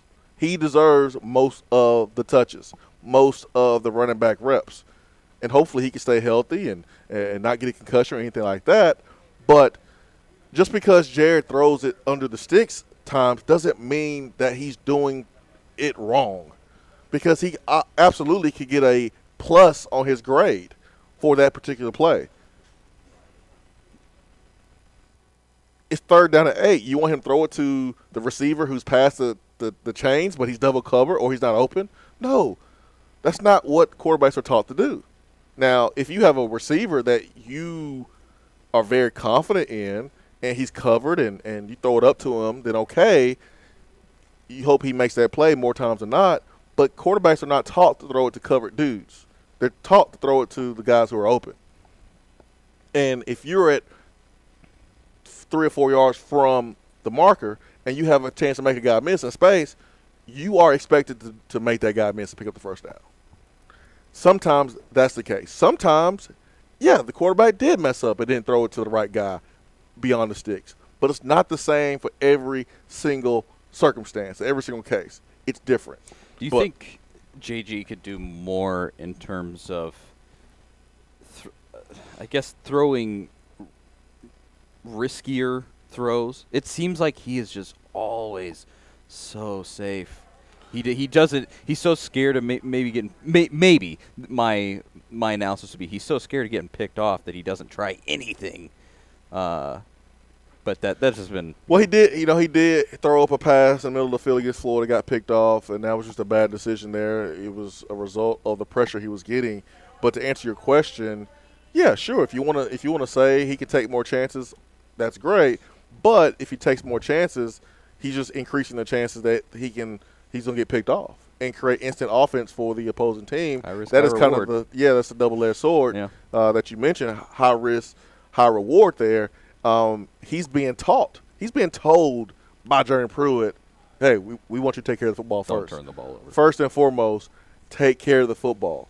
So you know that it is in his head. You know that was something that he was trying to get done the first couple games of the season, and he's still trying to do it now. So the problem is you just don't have enough dynamic players to take those chances. I'll throw it up to Justin Hunter when he's covered all day long.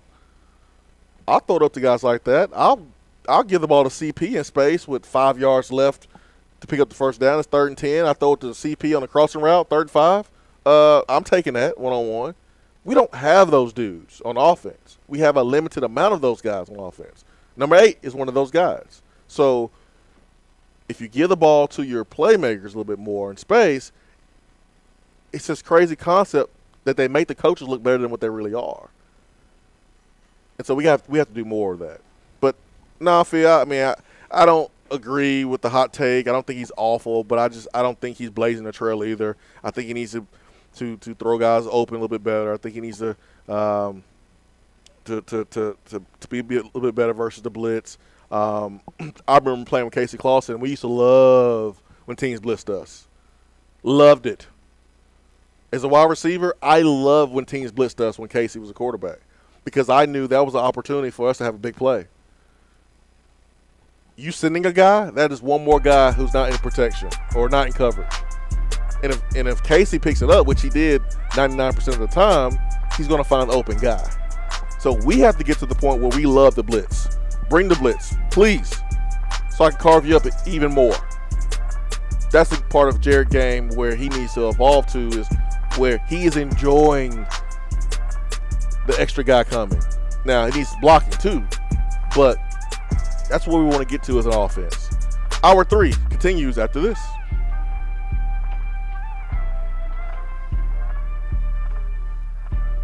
Hour 3 of the Swain event is brought to you by the Low T Center and LowTCenter.com. Do you know your numbers? Feel like you again. Let us help. VFL's Jason Swain and Todd Kelly here with our Men on Football and Smoothie segment. Let's discuss some of our favorite smoothies and how they impact our lives. TK, man, tell me which smoothie comes to mind when you think about playing defense? Swain-O, the Peanut Butter Power Plus and the Power Punch Plus provide the energy needed to make plays every time they take the field. Then you have the Gladiator and the Hawk, nutrition every dominant player has to have.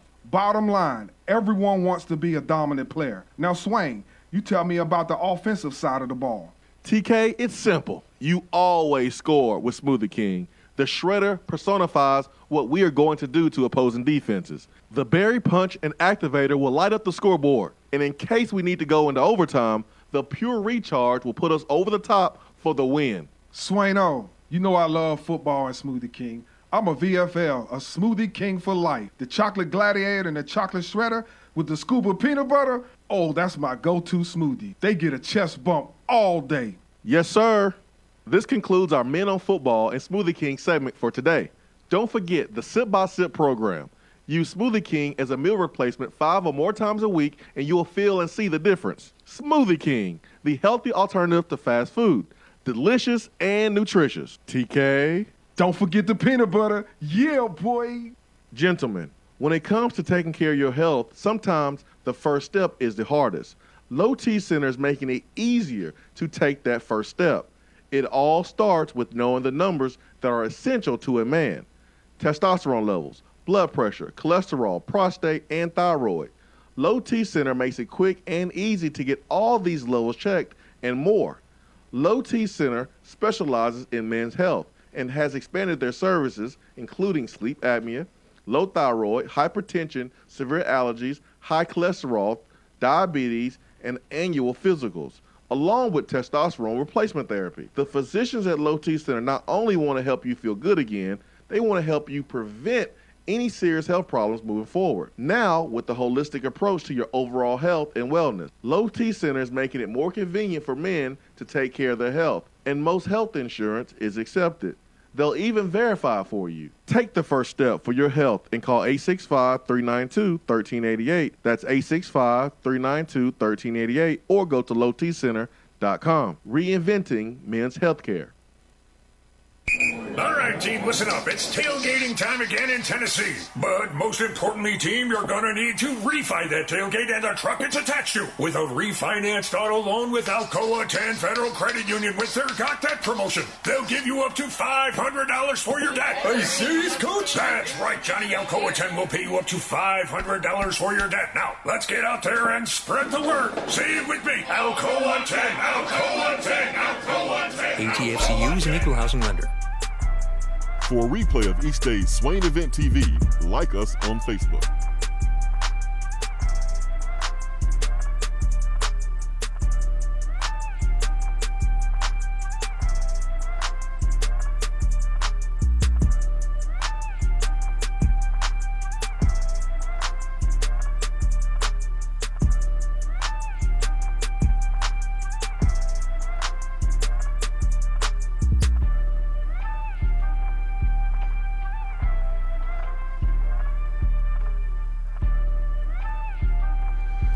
Swain Event, welcome back. Live here at Beatty Chevrolet Parkside Drive, home of the warranty for life. BeattyChevrolet.com. Beautiful, beautiful, beautiful vehicles out here. Tahoe that I'm on right now, that's kind of my go-to car here would be the Tahoe or the Silverado. I'll drive a pickup truck all day long. That Silverado, this right outside the window right here, that is a beautiful vehicle. Yeah, I would drive a Silverado all day long. I can't wait to run over Ben's mailbox and Charlie's mailbox with Silverado. I do it all day long. 865-255-03, B-Drive Waterproofing Hotline. Hour 3 is powered by Low T Center. If you have low energy, guys, something is definitely wrong. It could be low T, could be sleep apnea, could be severe allergies, or a low thyroid. And Low T Center has extended their services. They're reinventing men's health care. So Low T, they treat that, sleep apnea, hypothyroidism, allergies, high cholesterol, hypertension, diabetes, and they also do physicals at the Low T Center. So a one-stop shop for men's health, now expanding services. So a couple locations here in Tennessee, 2 in Nashville, Murfreesboro, Tri-Cities, Chattanooga, and Knoxville. So men, make a decision, make something happen. Stop walking around with low energy. Let the Low T Center help you get back on track. All right, let's take a look at the text box again here on the show. Let's see here. Vol in Birmingham. We are the worst team in the SEC. We thought Arkansas was bad, and they put up more points on Alabama than anyone has all year. People think we have a shot against Auburn. They are a 20-point favorite against us. Just sad. I mean, I don't really buy into the lines all that much. I know Vegas, that's their job. They're rarely ever wrong. They make money that way. But Vegas doesn't control the outcome of games. They are simply predicting that Tennessee's going to lose by 20 points. I can't sit there and watch Tennessee the way they played against Georgia, create turnover opportunities, and not think that if they do the same thing, they're going to have a chance to compete late in that game. And if Auburn comes out and 11 o'clock game and they are anemic on offense and they can't run the football and they have chemistry issues and they allow Tennessee to hang around the full quarter, that they possibly can win. They could. Now, if I had to put money on it, I'm not picking Tennessee to win. But just looking at the two teams and taking the logos off the helmet, one team, even though they lost their last game by 26 points to Georgia, they took a step forward as far as their energy and defensively and handling their responsibilities and creating some turnover opportunities. And the other team just went in reverse offensively. Something's going on in the Plains. Something is up. So anything can happen. I don't know who's worse between us or Arkansas. That's hard to say. I'm sorry, I don't go by the points that Arkansas put up against Alabama and some trash time. As they did put up from I did not watch the bulk of that game, but they put up 14 against Alabama's number one guys, which that's better than I thought Arkansas would do. Then most of the rest of their points were all against probably Alabama's second, third string dudes. But what were you going to say, Ben? There's only one way to solve this. Let's have a booty bowl in December. The toilet bowl. Arkansas versus Tennessee. We can meet halfway, maybe play in Memphis or something. Play for charity, Yes. That is halfway. Play in Memphis. Yeah, you take the two best teams in the SEC, and they play in Atlanta. And then you take the two worst teams, and then I guess you got to play in the Liberty Bowl. And the loser gets relegated down to the American Athletic Conference with Memphis. Yeah, exactly. And Memphis takes their spot within the SEC. Oh man, it ain't supposed to be funny. It's not supposed to be funny. That's where we're at. It could be worse. We could be Nebraska or UCLA. Yeah, Nebraska what? 0-5, 0-6. Both are. UCLA as well. Even though UCLA almost knocked off Washington, I believe they only lost by a touchdown. Whew. Arkansas did have a 11-play drive, 75 yards. there in the first quarter, made it 21-7. So they were down 21-0. So Alabama allowed 7 points there on that drive.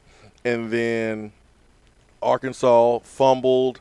Bama scored again, 28-7. And then Arkansas came back and had another drive there in the first half and scored 14 points, made it 28-14, and then it was a wrap from there, pretty much.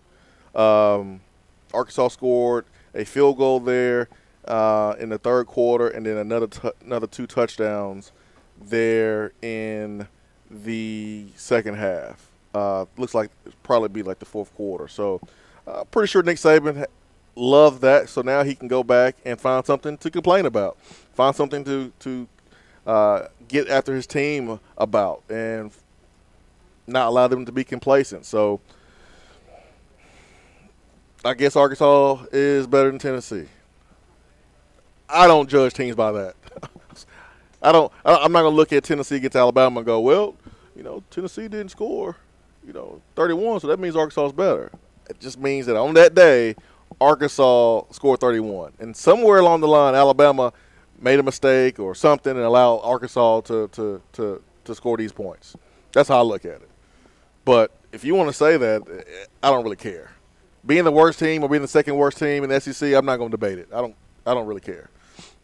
We shouldn't be the worst team in the SEC, period. But we are. Arkansas is bad.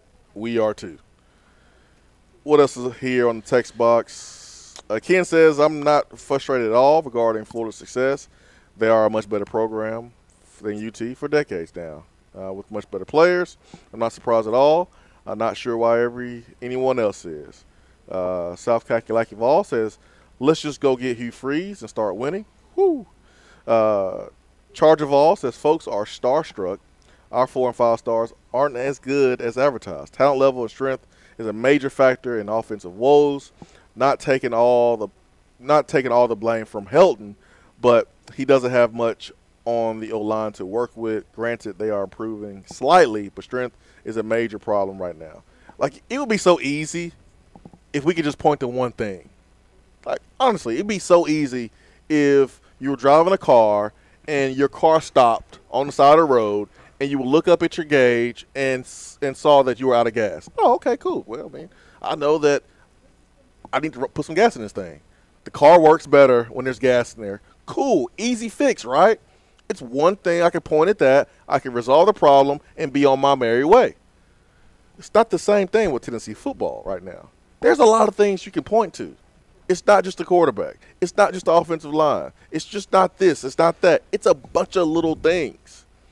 And it's a major hurdle for Jeremy Pruitt. And I think that's why he reminded people that he chose to come here. Because this thing was not laid out for him to come in first year and be successful like it was for Kirby Smart. I think that's why he said that. And I agree with him.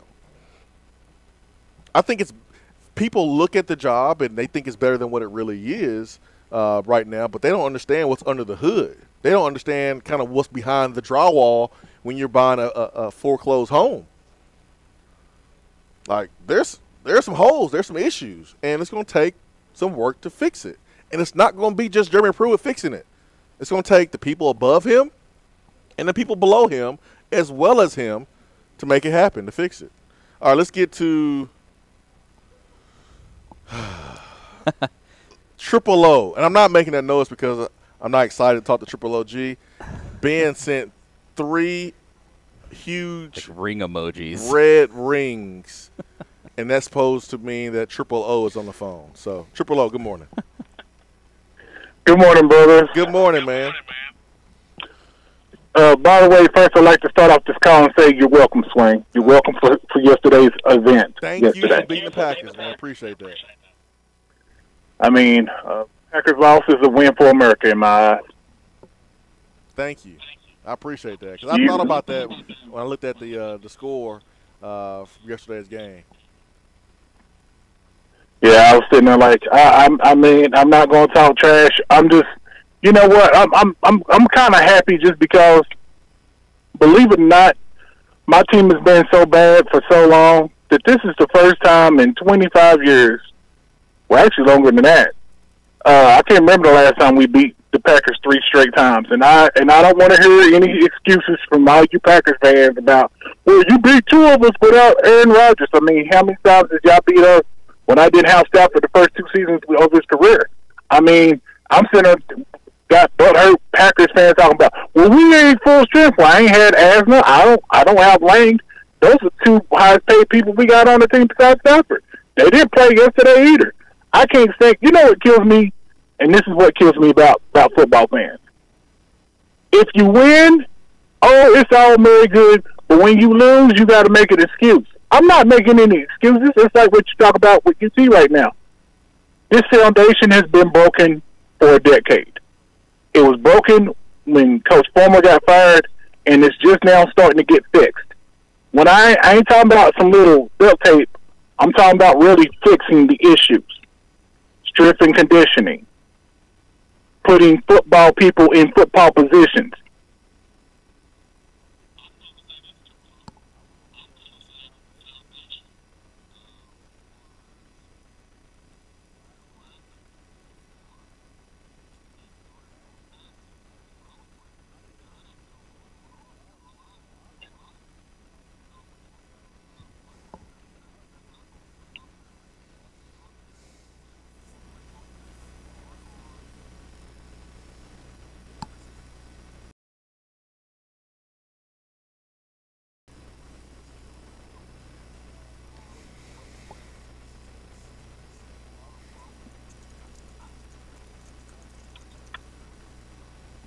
Yeah, to be honest with you, I mean, Swain, you and I go back years now. What is triple OGism number 1?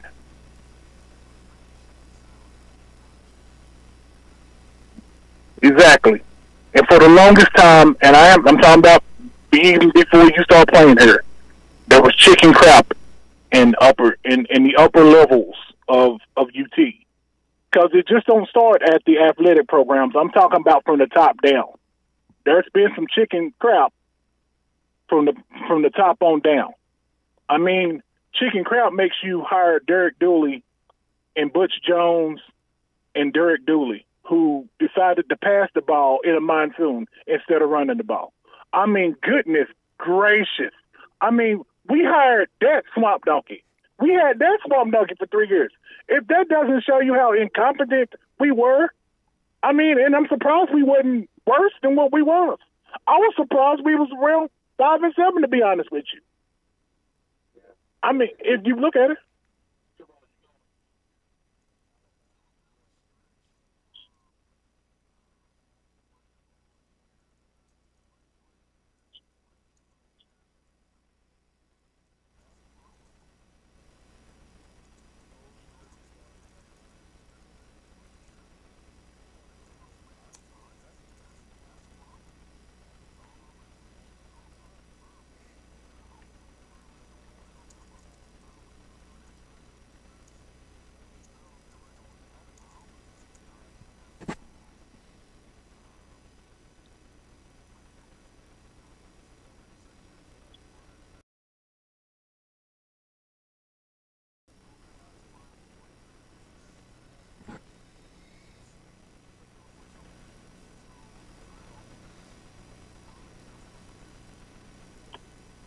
Man, any organization, you have to have people who understands what you're involved in, no matter what you do, right? I mean, if you do customer service, well, then you better have somebody who has years of customer service leading your organization.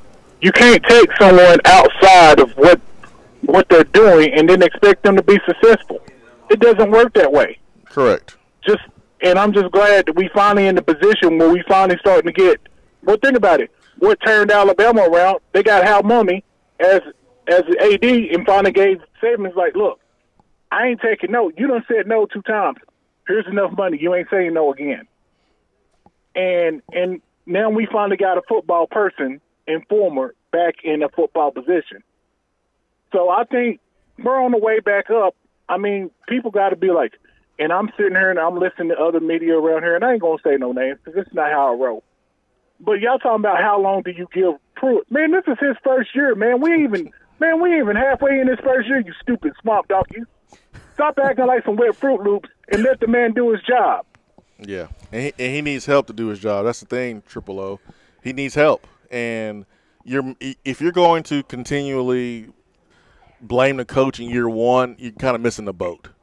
We don't know what a head coach can do at Tennessee in year one. I'm sorry. I didn't know that with Derek Dooley. And if you said that Derek Dooley is not going to be good here in year one, hey, great guess. If you said year one that Bush Jones is not going to be the guy here, awesome, great guess. But I didn't know that because I need to see him get his own players and build a foundation and try to build a culture. He did that. That culture wasn't positive, wasn't successful. And so the same thing needs to happen for Pruitt before I think you can fairly say that he's going to be successful here or not. Now, we have uncovered kind of the mess here at Tennessee. We know from the whole Shiano stuff and the hiring process and a lot of other things, we know it ain't all on the coach. We know that it is leadership. We have an interim chancellor right now, an interim president. I mean, here we go again. And so we have to stabilize those positions as well as the AD position and the head coach position. We got to have stability. And Coach Fulmer's probably going to be out of here in 4 or 5 years. He doesn't want to do this long term. He said it repeatedly. Said it last week at the quarterback club. He just wants to fix football. So we're going to get some change over here before you know it in 5 years with the AD, possibly. And that's why you need to get that's why you need to get his replacement in-house now. Let him learn from Fulmer. Let him get comfortable, he or she, let them get comfortable within the system. Then that way it's a smooth transfer. I mean, I ain't never seen a university have so many interims, presidents and chancellors in my life, and I'm born and raised here, and I'm sitting there thinking, I went in the wrong business. Maybe I should have went in higher education. Oh, if I get fired, I'm going to get $500,000 paid. Yeah, I think there's two really good options out there, Triple O, for replacing Coach Fulmer when that time comes. I think you look at Scott Carter at ETSU, who knows everything about Tennessee, who has worked his way up, and now he's leading his own program. And then you look at Gerald Harrison, who just took over for Austin Peay, and he's done everything with understanding how to win in football. He worked under Coach Fulmer for a very long time, went to Duke with Coach Cut, and then he learned how to work with other sports and help them be successful too. And I think that's very important when you're taking over this job. Now, luckily for Coach Fulmer, there's only a few sports that needs to be fixed. That is women's basketball and football, which are the two most popular sports here in Knoxville, Tennessee. You're going to have to do more than just football, being AD in this job. We understand football, runs the show and they write the checks, but you want to win in every sport. You don't want to neglect the other sports, the other coaches, the other players. And I think you have two really good candidates out there to replace Coach Fulmer when that time comes. Scott Carter, ETSU, Gerald Harrison at Austin Peay. 865-200-5503, B-Dry Waterproofing Hotline. Be right back.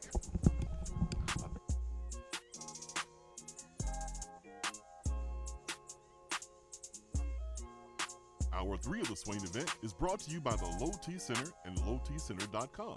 Do you know your numbers? Feel like you again. Let us help.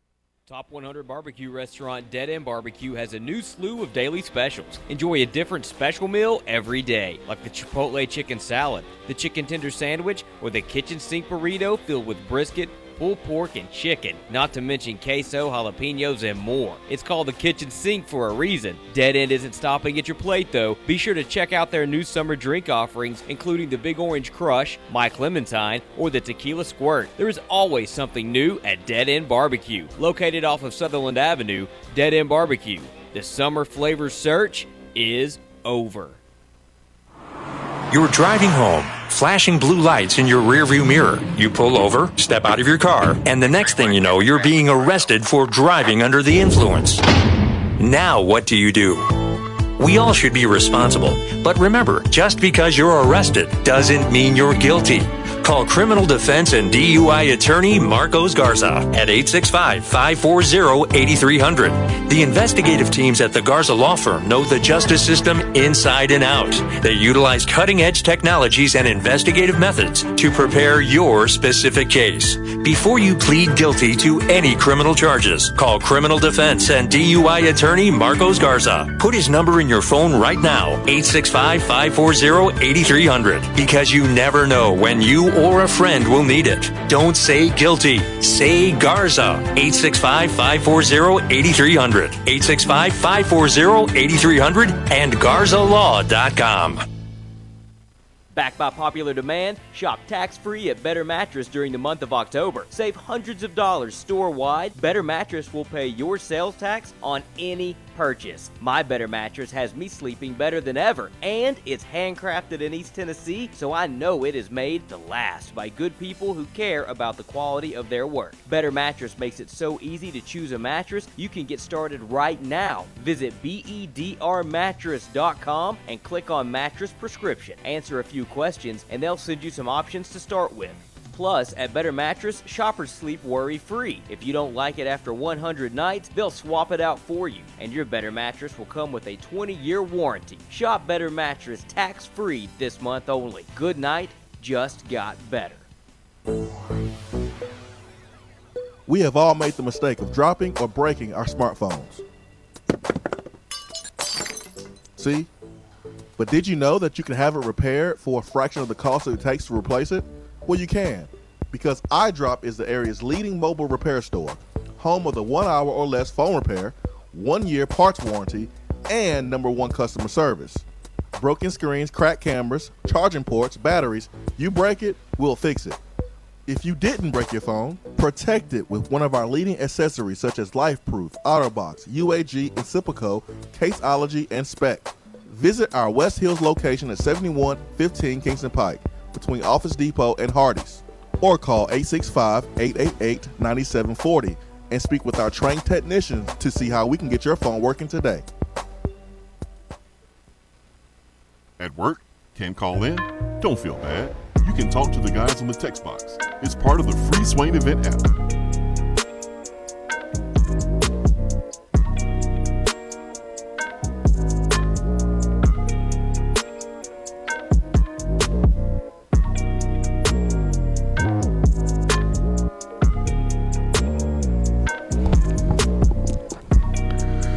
Eight 255-03 B-Dry Waterproofing Hotline. The fact of the matter is, we are in it for the long haul, and it's going to take time. I'm tired of saying it, just like you tired of hearing it, but that is just the reality of the situation. We have an AD who's learning on the job. We have a head coach who's learning on the job. We have an OC that's learning on the job. You have a school with an administration that is dysfunctional. That doesn't help anything. You have interim chancellor, interim president, so they're learning on the job. Yeah. It's where we are, and it is a result of what was not done right in the past, and now you're having to fix it. All you did was mask the problem with duct tape. All you did was, instead of allowing a ligament or a muscle to heal, all you did was just pop a bunch of anti-inflammatories to cover up the pain, but it never fixed the problem. And so the dam, it broke. All you did was use duct tape for years and years and years, because you're Tennessee. In Tennessee, we'll never be bad like Alabama was during that stretch, because we're Tennessee. And then the dam broke, and guess what? You're just like them.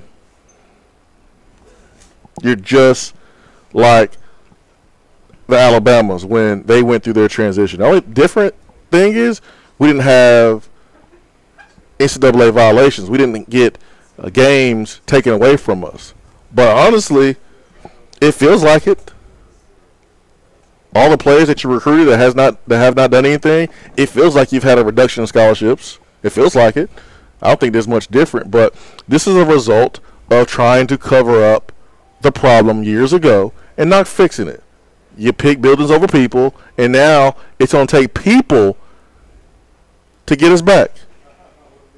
Peoples. No one cares about the indoor facility. Sorry. Everyone has an indoor facility now. What recruit has said, I'm here because, number one, the facilities. I'm only here because of the facilities. No. No one cares. No one cares about the facilities. It's the people. It's the people. And if we don't figure that out, then we'll be at the bottom of the SEC for a while. We will be. If we don't figure that part out. It's people that's going to get this place back. Simple as that. There's no shortcuts. There's no magic potion. It's people working together. It's hard work. That's it. There's no magic dot pill. And it's people around the program actually moving in one direction. Not just Phil Fulmer coming out and saying we all need to be pulling in the same direction. It is people actually doing that. And for so long, and I think still now, behind the scenes, you're not getting people all headed in to the same place, with the same goal in mind. That has to stop. That has to stop, or else you'll never get back to that place where Tennessee's been in the past. And it's just, what sucks about it is it's really so stupid because Tennessee has unlimited resources, and in the grand scheme of college football, unlimited resources. Donors with unbelievable amounts of money who are willing to give it up for this school, and you got the stature as a school to hire almost anybody. It's at the peak of the college football world. Should be able to hire anybody. Should be. But you didn't. You couldn't because they were not sold on the stability from leadership. Yeah. I mean, and that's why I say you can't just come out and say we all got to be pulling in the same direction. You got to do it. You actually got to do it. You got to do it. No, when we had Coach Cut on, you heard the love and passion for Tennessee in his voice.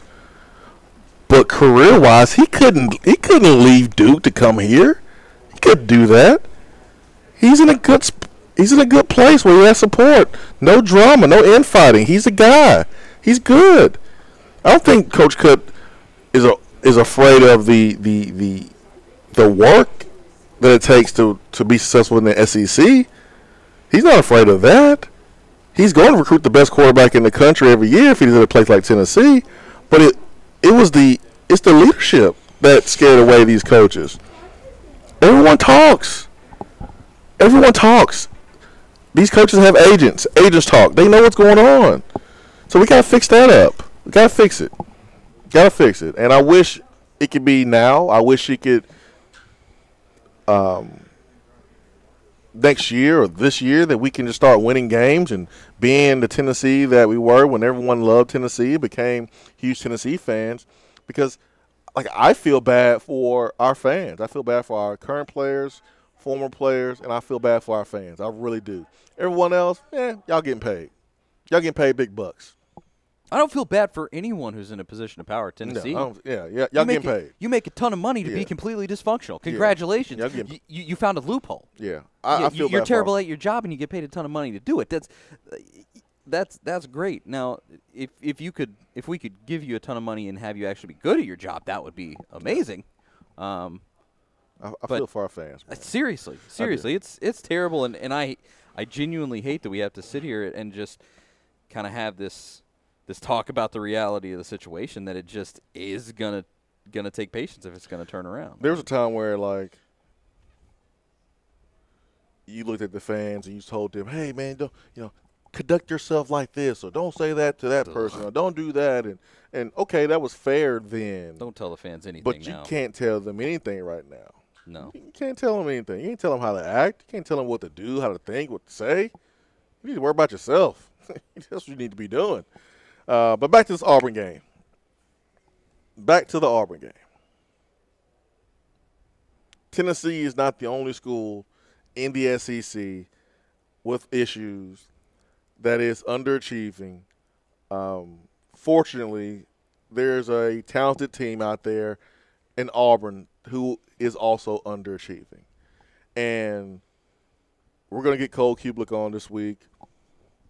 And we were talking a little bit back and forth yesterday as he was sharing some stats with me and sharing some information with me about Auburn.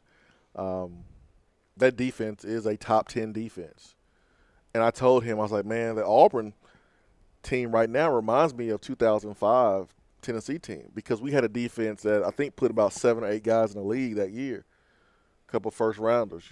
Jesse Malona went. He was All-American, not the first round, but he went high. I know he went 5th round, I think, 5th or 6th round. But he was a All-American. Jay Allen went in the first round there. Omar Gaither, Paris Harrison. We had some guys drafted after that 05 season, had a really talented team. But our chemistry was off. Had a little injuries here and there, not serious, but chemistry was off. But our defense was a top 10, top 15 defense. It was stout.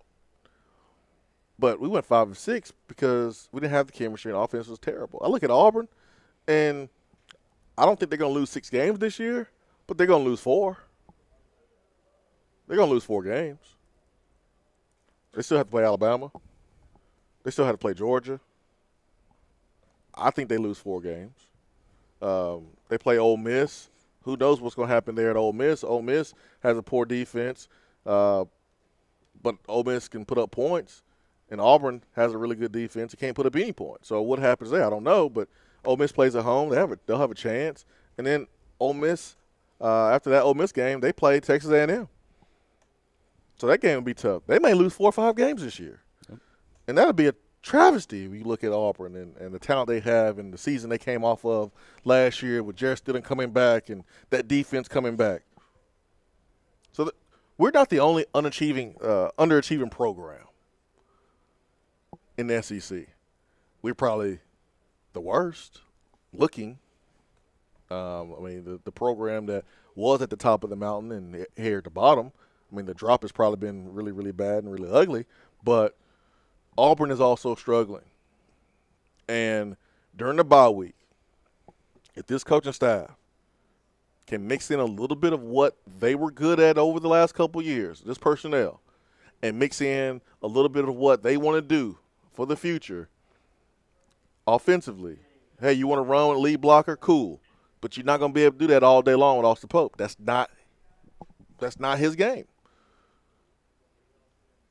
He can't do that for 60 minutes.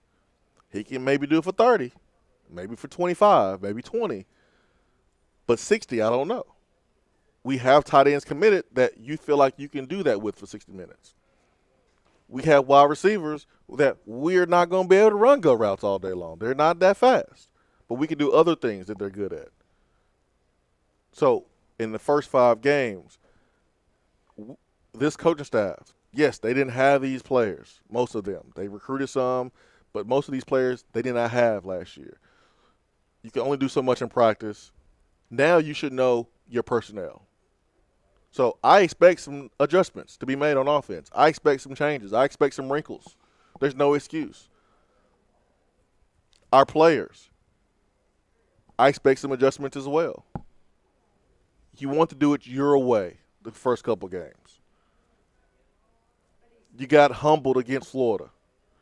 Yes, you got beat down by Georgia, but it was different. You had a chance. You had chances to make plays. You had chances to keep that game close in the fourth quarter and possibly make a move there late in the game. Nigel said it about playing together, playing for one another, being unselfish. Things can happen if you do all those things I mentioned. And what I mean by things, you can have a chance to win this game. A chance. 865-255-03, and that's not me calling for an upset. That's not me saying that they're going to win. I'm not in the business of hyping you up. I felt like a lot of folks was, upset. They was upset at the folks who thought that Tennessee had a chance to win against Florida and West Virginia. I'm sorry, we didn't play the game. I'm sorry, I didn't throw any interceptions. I didn't fumble the ball. I didn't miss a block.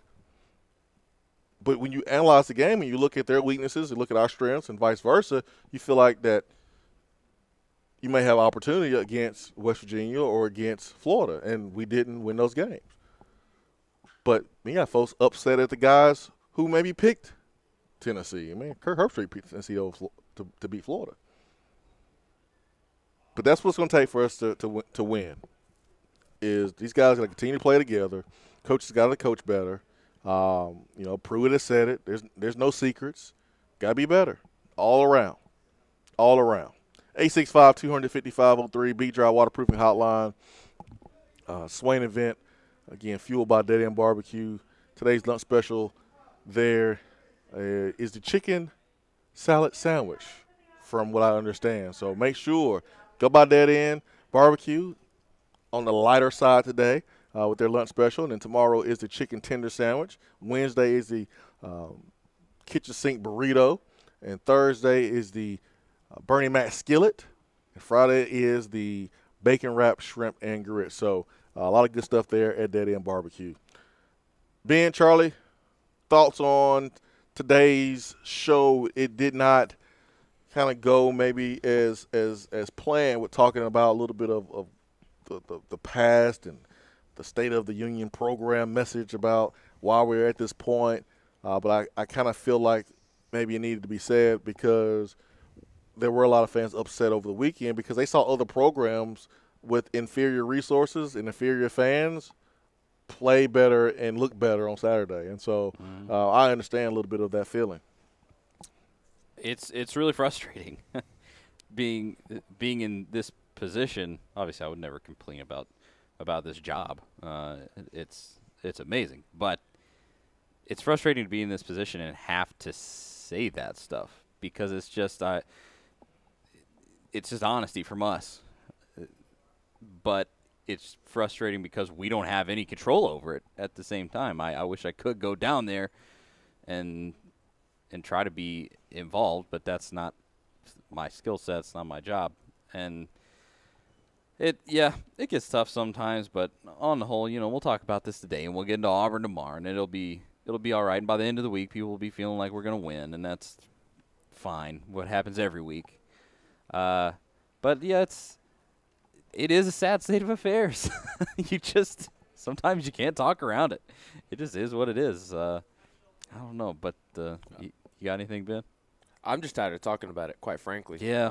What happens in the past is the past, and I get that there's a reason Tennessee is in the situation it is in, but we've been talking about that, all summer, all spring, during the coaching search, during the John Curry firing and hiring of Philip Fulmer. I mean, everybody knows, at least within the Knoxville market, the Tennessee fan base, everybody knows why Tennessee is where it is. So I wish we as a fan base, or we as a community, would spend more time trying to figure out the solution rather than harping on the problem and trying to compare ourselves to others. Yes, it is frustrating to see Baylor be successful after everything they went through.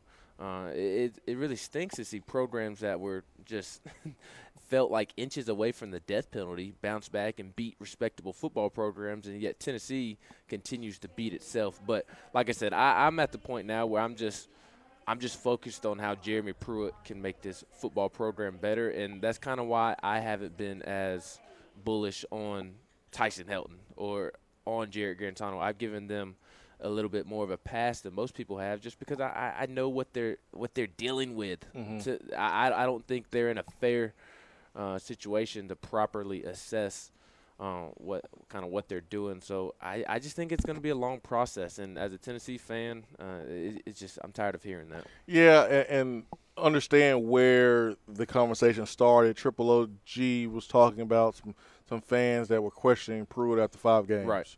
And was wondering if Tennessee need to move away from Pruitt. And so that's why I think we had to kind of lay down why we're to this point. And it's not Pruitt. Pruitt is trying to rebuild a foundation and a house all together. And I think it is necessary to go back and kind of walk through the steps of why we got here, so people can really understand, like, okay, guys, like, Pruitt's not going to wave a magic wand and voila, fix everything with leadership and fix everything with personnel and fix everything with this and that. It's a lot of new. I mean, there's a lot of guys who are, the medical staff, they have a new trainer this year, and they have new people working the orthopedics with the football team. You got a new nutritionist, a new strength coach. I mean, just a lot of new. And I understand fans who are like, wait, we're Tennessee. We shouldn't have to, be a job in training or have a bunch of new people here. But that's just where we are right now. So you really have two options. You can not be a fan. You can always do that. And I'm not saying, I'm not sitting here accusing folks of not being real fans. I'm not the fan police, but I'm just giving you your real true options. You cannot be a fan, cut off all your activities when it comes to Tennessee football and not look at it because it drives you crazy and emotionally you can't take it. You can do that if you want to.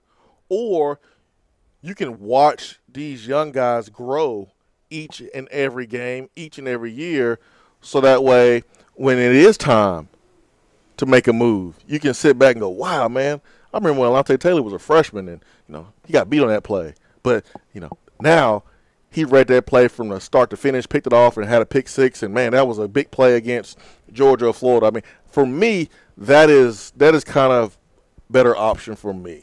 Like, I would rather do that. I'm with you through thick and thin. Either I'm with you or I'm not. And being said, if you understand where we are and you have real expectations, I think it'll help you with maybe your temperament a little bit. And you won't be so upset when you are watching the football game. Because I think a lot of our anger or maybe disappointment comes when a result does not meet our expectation. If you go to a restaurant and you're expecting great service and you don't get it, you're upset. If you're expecting bad service, you're not upset when you get it because you expected that, right? If you expect to struggle, well, you're not upset if Tennessee struggles. Well, I think we expected Tennessee to be in a better place because the recruiting rankings told us we had better talent. And so the recruiting rankings told us that you got more talent than this team because this team 5 years ago had 72.8 and you had 78.3 and you're better. I mean, it's the expectations that was thrown out there and we're not meeting those. So it makes it tough. 8:50 a.m., 100.9 FM, Rocky Top Sports, 7 to 10 every morning. And that is our time here at Beatty Chevrolet Parkside Drive, home of the warranty for life. Great deals, great people out here. Let them walk you through the process. Let them take you on a test drive. Silverados, Tahoes, Corvettes, everything you need right here at Beatty Chevrolet Parkside Drive. For Ben McKee, Charlie Burris, I'm Jason Swain. Hope you have a great Monday. Peace and love. We're out.